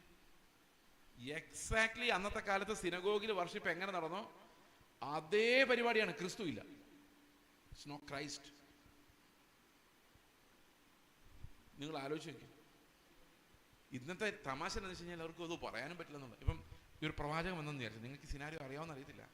ഒരു പ്രവാചകൻ വന്നു കഴിഞ്ഞാൽ പുള്ളി സ്റ്റേജിൽ നിന്ന് യേശു ക്രിസ്തു എന്നൊക്കെ പറയും, പക്ഷേ ഈ അന്യഭാഷ പറഞ്ഞുകൊണ്ട് അവരിങ്ങനെ ഇടയിലൂടെ ഇറങ്ങിയൊരു നടപ്പുണ്ട്. നിങ്ങൾ കണ്ടിട്ടുണ്ടോന്ന് അറിയത്തില്ല അങ്ങനെയുള്ള ആൾക്കാരെ. ആ സമയത്ത് അവരുടെ വായിൽ യേശു ക്രിസ്തു എന്നോ ക്രൂശ് എന്നോ ഒന്നും വരികയില്ല. തണുത്തുറഞ്ഞു കിടക്കുന്ന മഞ്ഞ് നിറഞ്ഞ പ്രദേശം മാത്രമേ വരുള്ളൂ. Because they are led by another spirit. അവർക്ക് യേശു ക്രിസ്തുവിനെ കൺഫസ് ചെയ്യാൻ പറ്റാത്ത ഒരാത്മാവിനാൽ, യേശു ക്രിസ്തുവിനെ ഏറ്റുപറയാൻ പറ്റാത്ത ഒരാത്മാവിനാൽ ഇന്നത്തെ സഭകളും വർഷിപ്പ് ടീമുകളും പ്രസംഗകരും നിറഞ്ഞിരിക്കുന്നു. കേൾപ്പാൻ ചെവിയുള്ളവൻ ഈ ട്രഡീഷണൽ ചർച്ചുകളിൽ നിന്നൊക്കെ ഇറങ്ങി, അത് ട്രഡീഷണൽ ചർച്ചിൻ്റെ കാര്യം ഞാനിപ്പോൾ പറയാൻ പോകുന്നേ ഉള്ളൂ. ഇറങ്ങിയിട്ട് ഇങ്ങോട്ട് വന്നിട്ട് നമ്മൾ രക്ഷപ്പെടുന്നില്ല. അതാണ്, we are not getting Christ. കഴിഞ്ഞ ദിവസം ഞങ്ങളുടെ ചർച്ചിൽ ഒരാൾ വന്നു, കാനഡയിൽ നിന്ന്. അദ്ദേഹത്തിൻ്റെ സാക്ഷി ഇന്ന് ഞങ്ങൾ മിക്കവാറും യൂട്യൂബിലിടും. അദ്ദേഹം 17 വർഷമായിട്ട് ഹിന്ദു വിശ്വാസത്തിൽ നിന്ന് ക്രിസ്ത്യാനിയായി ഒരു പെന്തക്കോസ്ത് ചർച്ചിൽ പോയിക്കൊണ്ടിരിക്കുമായിരുന്നു. 17-ാം വർഷമാണ് മനസ്സിലായത് യേശുക്രിസ്തു പാപങ്ങളിൽ നിന്ന് എങ്ങനെയാണ് രക്ഷിച്ചതെന്ന്. 16 വർഷം ഇന്ന് വിടുതൽ നാളെ വിടുതൽ എന്ന് പറഞ്ഞ് പ്രാർത്ഥിച്ചുകൊണ്ടിരിക്കുമായിരുന്നു. പുള്ളി കാനഡയിൽ പുള്ളിയുടെ ചർച്ചിലോട്ട് ചെന്നിട്ട് ജനുവരി 31-ാം തീയതി നോക്കിയപ്പോൾ എല്ലാവരും കഴിഞ്ഞ വർഷം ലഭിച്ച അനുഗ്രഹങ്ങളെക്കുറിച്ച് സാക്ഷ്യം പറയാം. ഒരു കുഞ്ഞു കൊച്ചു മാത്രമാണ് യേശുക്രിസ്തു എന്നൊരു വാക്ക് ഉപയോഗിച്ചത് ആ ദിവസം. പുള്ളി ഇത് നോട്ട് ചെയ്തുകൊണ്ടിരിക്കുകയായിരുന്നു. യേശുക്രിസ്തു എന്ന് ആരെങ്കിലും പറയുമോ? ആണ്ടർ ദി മീറ്റിംഗിന്റെ അവസാനം ഒരു കൊച്ചു സാക്ഷ്യം പറഞ്ഞപ്പം ആ കൊച്ച് പറഞ്ഞു, യേശുക്രിസ്തു ദൈവത്തിന്റെ സ്വരൂപം, ഇമേജ് ആണ് എന്ന് പറഞ്ഞൊരു പാട്ട് പാടിയതുകൊണ്ട് മാത്രം യേശുക്രിസ്തു എന്നൊരു വാക്ക് അവിടെ ഉണ്ടായി. അല്ലെങ്കിൽ ആ സഭയിൽ യേശുക്രിസ്തു എന്ന വാക്ക് ഉപയോഗിച്ചിട്ടില്ല. പുള്ളി എഴുന്നേറ്റ് എന്ന് പറഞ്ഞു, നിങ്ങൾ എന്തിനാണ് നന്ദി പറയുന്നത്? ക്രിസ്തു എവിടെയാണ്? യേശുക്രിസ്തു രക്ഷിച്ചു എന്നുള്ള കഥ തന്നെ നമ്മൾ മറന്നുപോയോ? അത് ചോദിച്ചു കഴിഞ്ഞപ്പോഴേക്കും ഇയാൾ ശത്രുവായി. ഇപ്പൊ അയാളെ സഭ വിട്ട് പോകേണ്ട അവസ്ഥയാണ്. പുള്ളി പറഞ്ഞു, ഞാൻ ഈ നാടിൽ നിന്ന് വിടുവന്നു, വേറൊരു സ്ഥലത്തോട്ട് ഒരു സ്ഥലം മാറിപ്പോകാൻ തീരുമാനിച്ചു. ചർച്ച ഒറ്റപ്പെടുത്തി. നിങ്ങൾക്ക് എന്തോ കുഴപ്പം പിടിച്ചാന്ന് പറഞ്ഞു. The name Christ it self, ആ വേർഡ് തന്നെ ആൾക്കാരെ ബുദ്ധിമുട്ടിക്കും. ഇപ്പം വിശ്വാസികളെ, യാക്കോബക്കാരും കത്തോലിക്കരൊക്കെ പണ്ടേ വിട്ടതാ കർത്താവിനെ. വിട്ടിട്ട് വർഷങ്ങൾ നൂറ്റാണ്ടുകളായതാ. അവർക്ക് പിന്നെ വഴിയിൽ പോലും ഒരു നോട്ടമില്ല. പെന്തക്കോസ്തുകാര് ആകെ ഉണ്ടായിട്ട് 150 വർഷം പോലും ആയിട്ടില്ല. പക്ഷെ അവർ വളരെ വേഗം ക്രിസ്തുവിനെ ഒഴിവാക്കാനുള്ള തന്ത്രങ്ങൾ കണ്ടുപിടിച്ചുകൊണ്ടിരിക്കുന്നുള്ളതാണ് ഇന്ന് കാണുന്നത്. പ്രിയ സഹോദരങ്ങളെ, സത്യവിശ്വാസത്തിന്റെ ഉപദേശം നമ്മൾ പ്രാപിച്ചാൽ ആ ഉപദേശത്തിന് വേണ്ടി നിൽക്കുവാൻ നമ്മൾ തയ്യാറായിരിക്കണം. അല്ലെങ്കിൽ എന്ത് സംഭവിക്കും? ഇന്നലെ ഞാൻ പ്രസംഗിച്ചു വല്ലോ, നിങ്ങൾ ഓർക്കുന്നുണ്ടോ? ഞാനൊരു സത്യം നിങ്ങളോട് പറയട്ടെ, 80% അത് നിങ്ങൾ ഓൾറെഡി മറന്നു കഴിഞ്ഞു. ഇത് 20% ബാക്കിയുള്ളൂ. ആ 20% അടുത്ത ഞായറാഴ്ച ആകുമ്പോഴേക്കും മറന്നിരിക്കും. ഈ ഭാഗം ഒരുത്തർക്ക് മനസ്സിലാവില്ല. ഞാനത് ഞങ്ങളുടെ ചർച്ചിൽ പ്രസംഗിച്ച 4-5 വർഷം പ്രസംഗിച്ചപ്പോഴാണ് ഒരുവിധം ബോധം അതിനെക്കുറിച്ച് ഉണ്ടായത്. നിസാര കാര്യമുള്ളൂ. എന്താ നമ്മൾ ഇന്നലെ പറഞ്ഞത്? ദൈവത്തിന്റെ നീതി, ഉയരത്തിൽ നിന്ന് സ്വർഗത്തിൽ നിന്ന് വെളിപ്പെട്ടു വന്ന ദൈവത്തിന്റെ നീതി ഇല്ല, പ്രമാണങ്ങളെല്ലാം ഒരു സൂചി കുഴലിലൂടെ കിടക്കുന്ന പോലെയാണ്, മനുഷ്യരാൽ അസാധ്യമാണ്. എന്നാൽ ഈ മനുഷ്യരാൽ അസാധ്യമായ പ്രമാണം അനുസരിക്കാതെ നമുക്ക് രക്ഷപ്പെടാൻ സാധിക്കില്ല. കാരണം കർത്താവ് പറഞ്ഞത്, എന്നെ കർത്താവേ കർത്താവേ എന്ന് പറയുന്ന ഏവനുമല്ല, എൻ്റെ പിതാവിൻ്റെ ഇഷ്ടം ചെയ്യുന്നവനത്രേ. ഇപ്പൊ നിങ്ങൾ ഇങ്ങനെ വിചാരിച്ചു നോക്കിയാൽ 500 കിലോ ഉള്ളൊരു കല്ല് നിങ്ങളുടെ മുമ്പ് വെച്ചിട്ട് പറയാണ്, നിങ്ങൾക്ക് ആർക്കും ഇത് എടുക്കാൻ പറ്റില്ല, ഇത് എടുത്താൽ മാത്രമേ സ്വർഗത്തിൽ പോവുകയുള്ളൂ എന്ന് നിങ്ങളോട് പറയുവാണ്. നിങ്ങൾ എന്ത് ചെയ്യും? എന്താ നിങ്ങളുടെ മുമ്പിലുള്ള വഴി? 500 കിലോ ഉള്ള ഒരു കല്ല് നിങ്ങളുടെ മുമ്പിൽ, നിങ്ങൾക്ക് രക്ഷപ്പെടാനും പറ്റുന്ന ഒരേ ഒരു ഡോറിന് മുമ്പിൽ 500 കിലോ വെയിറ്റ് ഉള്ള ഒരു കല്ലിരിക്കുന്നു. നിങ്ങളോട് പറയാണ്, ഈ കല്ലെടുത്ത് മാറ്റാതെ ആർക്കും രക്ഷപ്പെടാൻ പറ്റത്തില്ല. 500 കിലോയാണ്. അത് പിടിക്കാൻ ഒരു ഹുക്ക് മാത്രമേ ഉള്ളൂ. നിങ്ങൾ എന്ത് ചെയ്യും? മനുഷ്യന്റെ എല്ലാ പ്രശംസയും പോയില്ലേ? നേരത്തെ 20 കിലോയൊക്കെ തൂക്കിയെടുത്ത് മാറ്റിവെച്ച മസിൽമാൻ അപ്പുറത്തിപ്പുണ്ട്. 50 കിലോ എടുത്ത് മാറ്റി വെച്ചിട്ട് 20 കിലോക്കാരനെ അഹങ്കാരത്തോടെ നോക്കിയവൻ ഇപ്പുറത്തിരിപ്പുണ്ട്. പക്ഷെ 500 കിലോ വന്നപ്പം എല്ലാ മനുഷ്യരും വായടഞ്ഞു പോയി. കാരണം എല്ലാവരും നിസ്സഹായരായി മാറി. ഇതാണ് റോമാലേഖനം 3-ാം അധ്യായത്തിൽ പറയുന്നത്, സകല മനുഷ്യരും ദൈവത്തിന്റെ തേജസ് ഇല്ലാത്തവരായി, അനുസരിക്കാൻ പറ്റാത്തവരായി, പാപികളായി, സകല നാവും ദൈവം അടച്ചു കളഞ്ഞു. ഗലാത്യർ 3:21 വായിച്ചേ. ഗലാത്യർ 3:21. ഗലാത്യർ 3:21.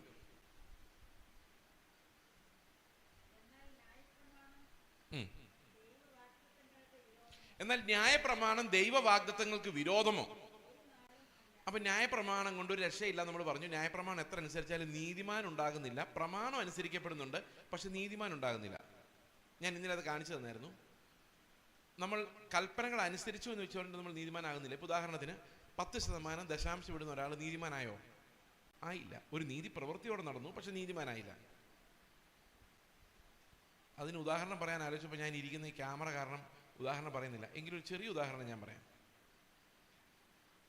ഒരു മനുഷ്യൻ എന്നോട് ചോദിച്ചു, 25,000 രൂപയുടെ ദശാംശം എന്ന് പറഞ്ഞാൽ 2,500 രൂപ തന്നെ അല്ലേ പാസ്റ്റർ? ഞാൻ പറഞ്ഞതെ 5 വർഷമായിട്ട് ഞാൻ കൃത്യമായിട്ട് ദശാംശം അടയ്ക്കുന്നുണ്ട്, പക്ഷെ എൻ്റെ ഒരു പണിയും നടക്കുന്നില്ല. അയാൾ നീതിമാനായി മാറിയോ? നീതിമാനായി മാറിയില്ല. കാരണം അയാൾ അനുഗ്രഹം കിട്ടുമെന്നുള്ള മോഹത്തിലാണ് ഈ ദശാംശം അടയ്ക്കുന്നത്. അല്ലെങ്കിൽ ഉള്ള ബിസിനസ് പൊട്ടുകുമോ എന്നുള്ള പേടിയിലാണ് ഇത് അടയ്ക്കുന്നത്.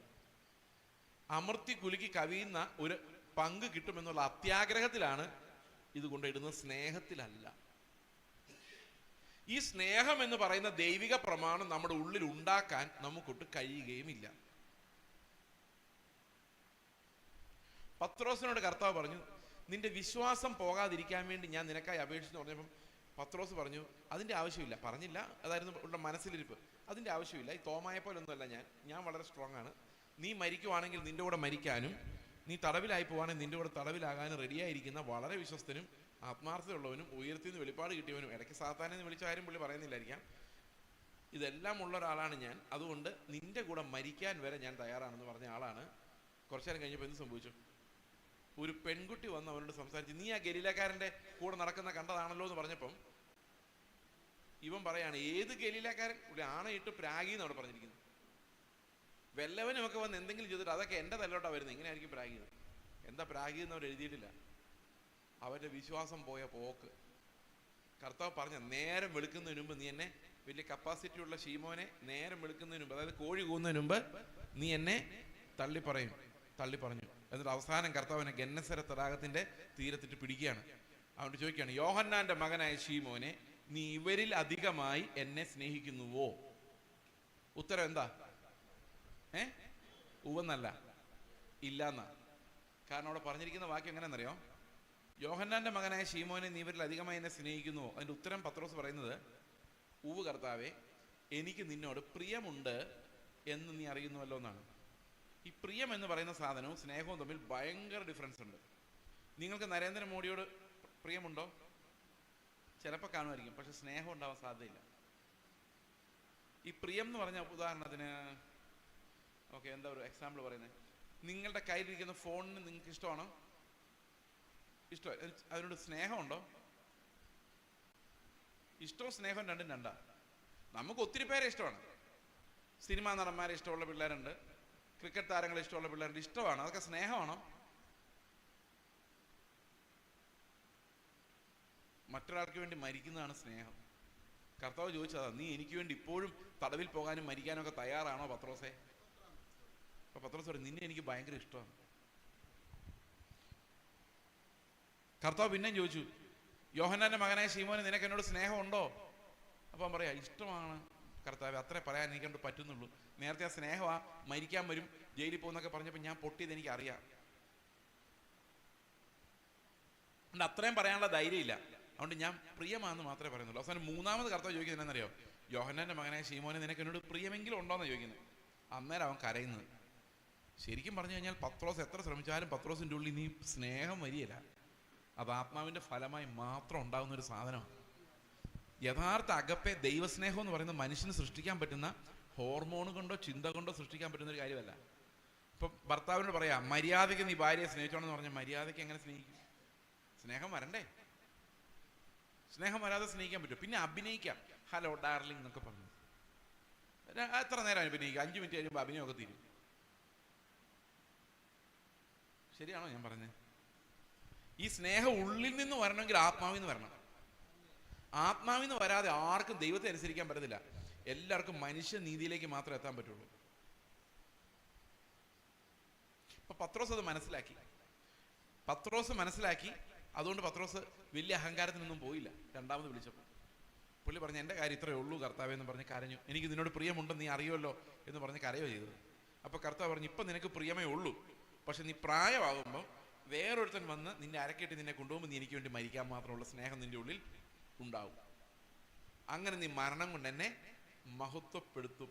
ഈ സാധനമാണ് സ്നേഹം എന്ന് പറയുന്നത്. ഇതൊരു മനുഷ്യൻ്റെ ഉള്ളിൽ ഉണ്ടാവില്ല. അത് ഉണ്ടാകണമെങ്കിൽ ക്രിസ്തു നമ്മുടെ ഉള്ളിൽ വസിക്കണം. അതുകൊണ്ട് 1 കൊരിന്ത്യർ ലേഖനം 1:30 പറയുകയാണ്, അവനാൽ നാം ക്രിസ്തു യേശുവിൽ ഇരിക്കുന്നു, അവൻ നമുക്ക് ദൈവത്തിൽ നിന്ന് ജ്ഞാനവും നീതിയും ശുദ്ധീകരണവും വീണ്ടെടുപ്പും ആയി തീർന്നു എന്ന് പറഞ്ഞു കഴിഞ്ഞാൽ നമ്മുടെ നീതി എന്ന് പറയുന്നത് വ്യവസ്ഥകളല്ല, ന്യായപ്രമാണമല്ല, ക്രിസ്തു തന്നെയാണ്. അതിൽ കുറഞ്ഞൊന്നും ദൈവം അംഗീകരിക്കുന്നില്ല. നമ്മുടെ വിശുദ്ധി എന്ന് പറയുന്നത് വെള്ള തൊപ്പി വയ്ക്കുന്നതും വെള്ള മാസ്ക് വയ്ക്കുന്നതും ഒന്നുമല്ല. നമ്മുടെ വിശുദ്ധി എന്ന് പറയുന്നത് ക്രിസ്തു തന്നെയാണ്. ക്രിസ്തു നമ്മിൽ വസിക്കുന്നതാണ് നമ്മുടെ വിശുദ്ധി. ക്രിസ്തുവിൻ്റെ സ്വഭാവം നമുക്കുണ്ടായി വരുന്നതിനെയാണ് വിശുദ്ധീകരണം എന്ന് പറയുന്നത്. നിങ്ങൾ പ്രാർത്ഥിക്കുമ്പോൾ ഏറ്റവും പ്രഷ്യസ് ആയിട്ട് തോന്നുന്ന അംബാനിയുടെ സ്വഭാവം ഉണ്ടായി വരുന്നതാണോ ക്രിസ്തുവിൻ്റെ സ്വഭാവം ഉണ്ടായി വരുന്നതാണോ? ഏതാ നിങ്ങൾക്ക് കൂടുതൽ ഇഷ്ടം? അംബാനിയുടെ പൈസയും ക്രിസ്തുവിൻ്റെ സ്വഭാവവും ഒരിക്കലും ഉണ്ടാവില്ല. കാരണം എന്താ വെച്ചാൽ ദൈവത്തെയും മാമോനെയും ഒരുപോലെ സേവിക്കാൻ ആരെ കൊണ്ടും. പ്രിയ സഹോദരങ്ങളെ, പൈസ വരുന്നതിൻ്റെ ബുദ്ധിമുട്ട് അറിഞ്ഞ ഒരാളാണ് ഞാൻ. ഇല്ലാത്തതിൻ്റെ ബുദ്ധിമുട്ട് ഒത്തിരി നാൾ അറിഞ്ഞിട്ടുണ്ട്. ഇത്തിരി പൈസ വന്നപ്പോഴാണ് മനസ്സിലായി ഇത് കൊടുക്കാൻ എന്ത് പാടാണ്. കർത്താവ് മുട്ടുകുത്തിച്ചാ കൊടുപ്പിക്കുന്നത്. പിന്നെ എനിക്ക് മനസ്സിലായി ഇവിടെ മരിക്കാതെ ജയിക്കാൻ പറ്റത്തില്ല, പൈസയെ ജയിക്കാൻ പറ്റത്തില്ല. ഞാൻ പണ്ട് കർത്താവിനോട് പറഞ്ഞായിരുന്നു, കർത്താവ് മരിക്കുമ്പോൾ എൻ്റെ പേരിൽ അസറ്റും ഡിപ്പോസിറ്റും വീടും ഒന്നും ഉണ്ടാകരുത്. അതങ്ങനെ തന്നെ നിലനിർത്താൻ ഞാൻ പാടുപെടുകയാണ്. പൈസ ഇല്ലായിരുന്നപ്പോൾ ഒരു കുഴപ്പമില്ലായിരുന്നു. വന്നു കഴിയുമ്പം ഇരിക്കട്ടെ, അടുത്ത മാസം കിട്ടിയില്ലെങ്കിലോ കയ്യിലൊന്നും വന്നില്ലെങ്കിലോ എന്നൊരു ചിന്ത വരും. എന്തു പാടാന്നറിയോ? പിന്നെ രണ്ടും കൽപ്പിച്ചങ്ങോട്ട് ഇറങ്ങിയാലാണ് അത് ക്ലിയർ ആയിട്ട് നിർത്താൻ പറ്റുന്നത്. ബാലൻസ് ഇല്ലാതെ, ബാലൻസോ ഡിപ്പോസിറ്റോ ഇല്ലാതെ ഒരു ലൈഫ് മുമ്പോട്ട് പോകണമെങ്കിൽ, കാരണം ഈ പൈസ വരുന്തോറും നമുക്ക് ഇതിനോട് ഇഷ്ടം കൂടി വരും.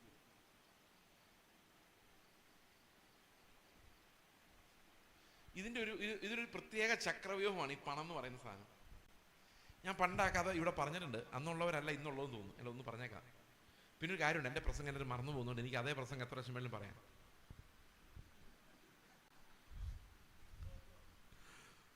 പിന്നെ എനിക്കിത് 5ഉം 10ഉം പ്രാവശ്യം പറയാൻ മടിയുള്ള ഒരാളൊന്നുമല്ല. എന്നോടൊരാൾ, ഒരു മിഷണറി എന്നോടൊന്ന് പറഞ്ഞു, നിങ്ങളുടെ ഏറ്റവും വലിയ പ്രത്യേകത എത്ര പ്രാവശ്യം വേണമെങ്കിലും ഒരു പ്രസംഗം ആവർത്തിച്ച് പ്രസംഗിക്കാൻ ഒരു നാണം ഇല്ല എന്നുള്ളതാണ്. ഇത്തിരി വെള്ളം ഒഴിക്കാൻ മോനെ. അപ്പം ഞാൻ പറഞ്ഞു, എനിക്ക് എൻ്റെ 1ാം ക്ലാസ്സിൽ തൊട്ട് പഠിച്ച പാഠങ്ങൾ ഏതാണ്ടൊക്കെ കാണാതറിയാം. 7ാം ക്ലാസ്സിലെ ഇംഗ്ലീഷ് പുസ്തകത്തിലുള്ള പുതിയ വേർഡ്സ്, ന്യൂ വേർഡ്സ് എന്ന് പറഞ്ഞിട്ടിരുന്ന ആ വേർഡ്സ് മുഴുവൻ അതേ ഓർഡറിൽ എനിക്ക് കാണാതറിയാം. ഇപ്പോഴും അറിയാം. 10ാം ക്ലാസ്സിലെ പാഠപുസ്തകത്തിൽ ഓരോ പേജിലും എന്തുണ്ടായിരുന്നു ഇപ്പോഴും ഞാൻ ഓർക്കുന്നുണ്ട്.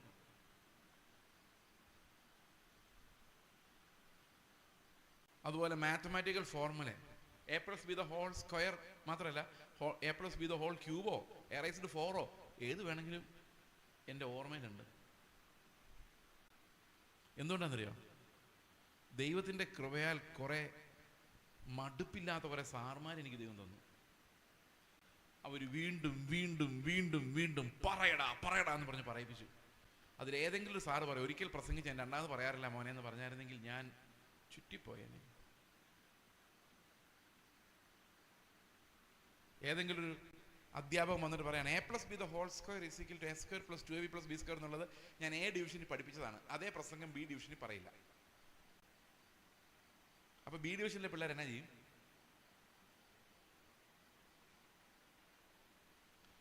അപ്പൊ ഞാൻ വീണ്ടും വീണ്ടും ഇത് പറയുന്നത് വെച്ച് കഴിഞ്ഞാൽ, ഇത് തലയ്ക്കകത്തോട്ട് ഇറങ്ങാനും ജീവനായി മാറാനും വലിയ പാടാ. ഞാൻ നല്ലൊരു പ്രസംഗം പറയാൻ വന്നതല്ല. സ്വർഗത്തിൽ ചെല്ലുമ്പം അവിടെ ഒരു കണക്ക് പുസ്തകത്തിൽ നിങ്ങൾ കുറേ പേര് ഇത് കേട്ടു എന്നും അറിഞ്ഞു എന്നും ജീവനായി മാറിയെന്നും എനിക്ക് അവിടെ കാണണം എന്നൊരാഗ്രഹമുണ്ട്. അതുകൊണ്ട് നിങ്ങൾ എല്ലാവരും ഗ്രഹിക്കുന്നവരെ ഞാൻ പിന്നെയും പിന്നെ ഇതൊന്ന് പറഞ്ഞുകൊണ്ടിരിക്കും. അപ്പൊ ആൾക്കാർ പറയും, ഇവന് എപ്പോഴും നീതി വിശുദ്ധി ഇത് മാത്രമേ പറയാനുള്ളൂ. അത് മതി, വേറൊന്നും വേണ്ട.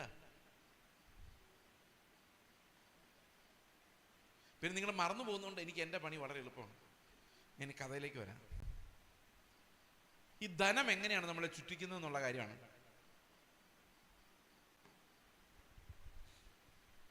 ഒരു മനുഷ്യൻ, 2 കഥ പറയാം കേട്ടോ, പെട്ടെന്ന്. കൂടുതൽ സമയം തന്നിട്ടുള്ളതുകൊണ്ട് ഒരു കഥയുടെ സ്ഥാനത്തല്ല 2 കഥ പറയാമെന്നാണ് അർത്ഥം. ഒരു ഭയങ്കര പണക്കാരനായ ഒരു മനുഷ്യനുണ്ടായിരുന്നു. പുള്ളി ഭയങ്കര കഷ്ടപ്പെട്ട ജീവിച്ചുകൊണ്ടിരുന്നത്. അതുകൊണ്ട് ഭാര്യയുടെയൊക്കെ എപ്പോഴും വഴക്ക, ഭാര്യ ഇടയ്ക്കിടയ്ക്ക് പിണങ്ങി വീട്ടിൽ പോകും. അപ്പോൾ പുള്ളിക്ക് അവിടെ ഒരു ശാസ്ത്രിയുണ്ട്, ഒരു ടീച്ചർ, ആ പുള്ളിയുടെ ഭയങ്കര കൂട്ടാണ്. അപ്പോൾ ഒരു ദിവസം ഈ ധനവാൻ പറഞ്ഞു, എനിക്ക് ഇഷ്ടംപോലെ സമ്പത്തുണ്ട്, പക്ഷേ 5 പൈസയുടെ സമാധാനമില്ല. അടുത്ത വീട്ടിലത് അവനെ നോക്കുക, അവൻ്റെ കയ്യിലാണ് 5 പൈസ കയ്യിലില്ല. അവൻ രാവിലെ തൊട്ട് അധ്വാനിക്കുന്നു, വൈകിട്ട് വന്ന് പിള്ളേർക്ക് പോയി ഏത്തയ്ക്കാപ്പവും ചായയൊക്കെ മേടിച്ചുകൊണ്ട് വരുന്നു, അവരൊന്നിച്ച് കഴിക്കുന്നു, പിന്നെ കളിക്കുന്നു, ഗ്രൗണ്ടിൽ കളിക്കുന്നു, പിള്ളേരെ കളിപ്പിക്കുന്നു, വർത്തമാനം പറഞ്ഞു, ചിരിക്കുന്നു, കളിക്കുന്നു. എന്തോ ഒരു സന്തോഷമാണ്. ഈ ശാസ്ത്രിയോട് ഈ മനുഷ്യൻ ചോദിച്ചു, എന്താണ് അവരത്ര സന്തോഷം, എനിക്കിത് ഒട്ടും ഇല്ലാത്തതിൻ്റെ കാരണം എന്താണ്? അപ്പം ശാസ്ത്രി പറഞ്ഞു, അവരുടെ സന്തോഷം ഞാൻ പൊട്ടിച്ച് കളയാമെന്ന് പറഞ്ഞു. അപ്പം എങ്ങനെയാണെന്ന് ചോദിച്ചു. ഇവരെന്ത് ചെയ്യുന്നറിയാം, ഇവരൊരു സഞ്ചി എടുത്തിട്ട് അതിനകത്ത് 49 സ്വർണ്ണ നാണയങ്ങൾ ഇട്ടു. എന്നിട്ട് അത് ഈ മനുഷ്യൻ, ഈ പാവപ്പെട്ട മനുഷ്യൻ കിളയ്ക്കാൻ വരുന്ന സ്ഥലത്ത് കുഴിച്ചിട്ടു. ഇവൻ പിറ്റേ ദിവസം തൂമ്പ എടുത്ത് ഒറ്റ വെട്ടിലും ഈ ക്ലിങ്ങെന്ന് കേട്ടു. നോക്കിയപ്പോൾ ഒരു സഞ്ചിയിൽ എണ്ണി നോക്കിയപ്പോൾ 49 സ്വർണ്ണ നാണയങ്ങൾ. ഇവൻ 49 എങ്ങനെ വന്നു? ഒരു സ്വർണ്ണ നാണയം ഇവിടെ എവിടെയെങ്കിലും വീണ് പോയിട്ടുണ്ടാവും. ഇവൻ അവിടെ മുഴുവൻ തപ്പി, ആ സ്വർണ്ണ നാണയം കിട്ടിയില്ല. അവൻ പിന്നെ കിളയ്ക്കാൻ തുടങ്ങി. കിളച്ച് അവിടെ മുഴുവൻ നോക്കിയിട്ട് ആ സ്വർണ്ണ നാണയം അവിടെ ഇല്ല, 49 ഉള്ളൂ. സത്യം പറഞ്ഞാൽ 49 ഉള്ളൂ. പുള്ളി വിചാരിച്ച ഒരെണ്ണം എവിടെ മിസ്സായി. എന്നിട്ട് പുള്ളി അവിടെ വെച്ചൊരു തീരുമാനം എടുക്കുകയാണ്, ഇത് 50 ആക്കി ഒരു സമ്പാദ്യം ഉണ്ടാക്കണം. അതുവരെ പുള്ളിക്ക് ആ പ്ലാനില്ലായിരുന്നു. ഇവൻ അധ്വാനിക്കുന്ന മുഴുവൻ ഒരു ഏത്തക്കാപ്പം പോലും വീട്ടിലോട്ട് വരാതായി. ഭാര്യ ഡ്രസ്സ് ചോദിക്കുമ്പോൾ പറയും, ഇല്ലില്ല, നമ്മൾ സമ്പാദിക്കാൻ പോവാണ്. പിള്ളേരെ സ്ലേറ്റിനും പെൻസിലിനും വേണ്ടി കരയുമ്പോൾ ഇവൻ വഴക്ക് പറയും, നിനക്ക് ഇന്നലെ മേടിച്ച പെൻസിൽ എന്ത് ചെയ്യാ ചോദിക്കും. കാരണം ഈ 50 ആക്കണം. അവസാനം വീട്ടിൽ തല്ലിപ്പൊളിയായി, അടിപിടിയായി, പിള്ളേരുടെ കരച്ചിലായി, കളിയില്ല, ചിരിയില്ല, ഏത്തക്കാപ്പം ഇല്ല, പഴം ഒന്നുമില്ല, ചായയില്ല, ഒന്നുമില്ല. അങ്ങനെ ആയി കഴിഞ്ഞപ്പം ഈ ശാസ്ത്രിയോട് ഈ ധനവാൻ പറഞ്ഞു, നമ്മൾ ചെയ്ത് ഭയങ്കര ഒരു ചെയ്ത്തായിപ്പോയി, അവരിങ്ങനെ നശിപ്പിച്ചു കളഞ്ഞല്ലോ. എന്നിട്ട് ഇവർ രണ്ടുപേരോട് ചെന്ന് പറയാണ്, സത്യത്തിൽ 49 ഉണ്ടായിരുന്നുള്ളൂ, അത് നിങ്ങളെ പരീക്ഷിക്കാൻ വേണ്ടി അവിടെ ഇട്ടുന്നതെന്ന് പറഞ്ഞു. അപ്പോഴാണ് ഇവന് മനസ്സിലായത്, ഈ സാമ്പത്തികം എന്ന് പറയുന്ന സാധനം കിട്ടിക്കഴിഞ്ഞാൽ അത് കൂട്ടിവെക്കാനുള്ള ഭയങ്കരമായ പ്രവണത ഒരു മനുഷ്യൻ്റെ ഉള്ളിലേക്ക് വരും.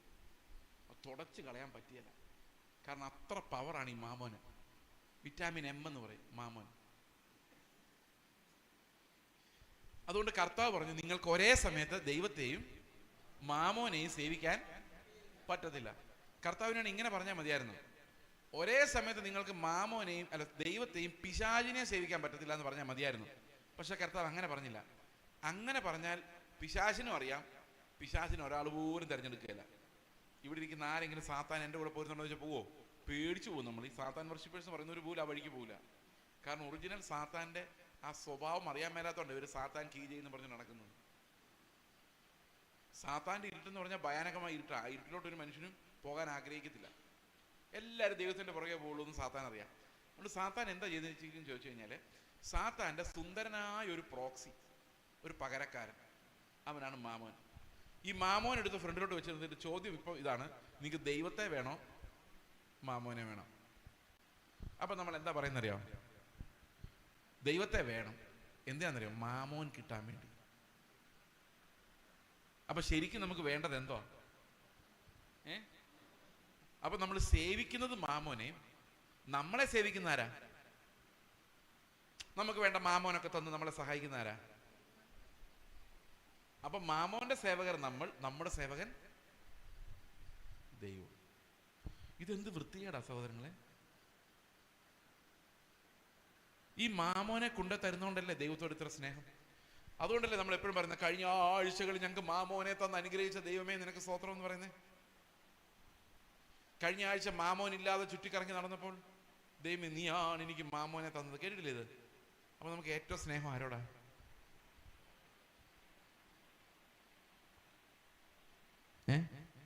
മനസ്സിലായോ? പിന്നെ ഒരു കഥ കൂടെ പറയാം.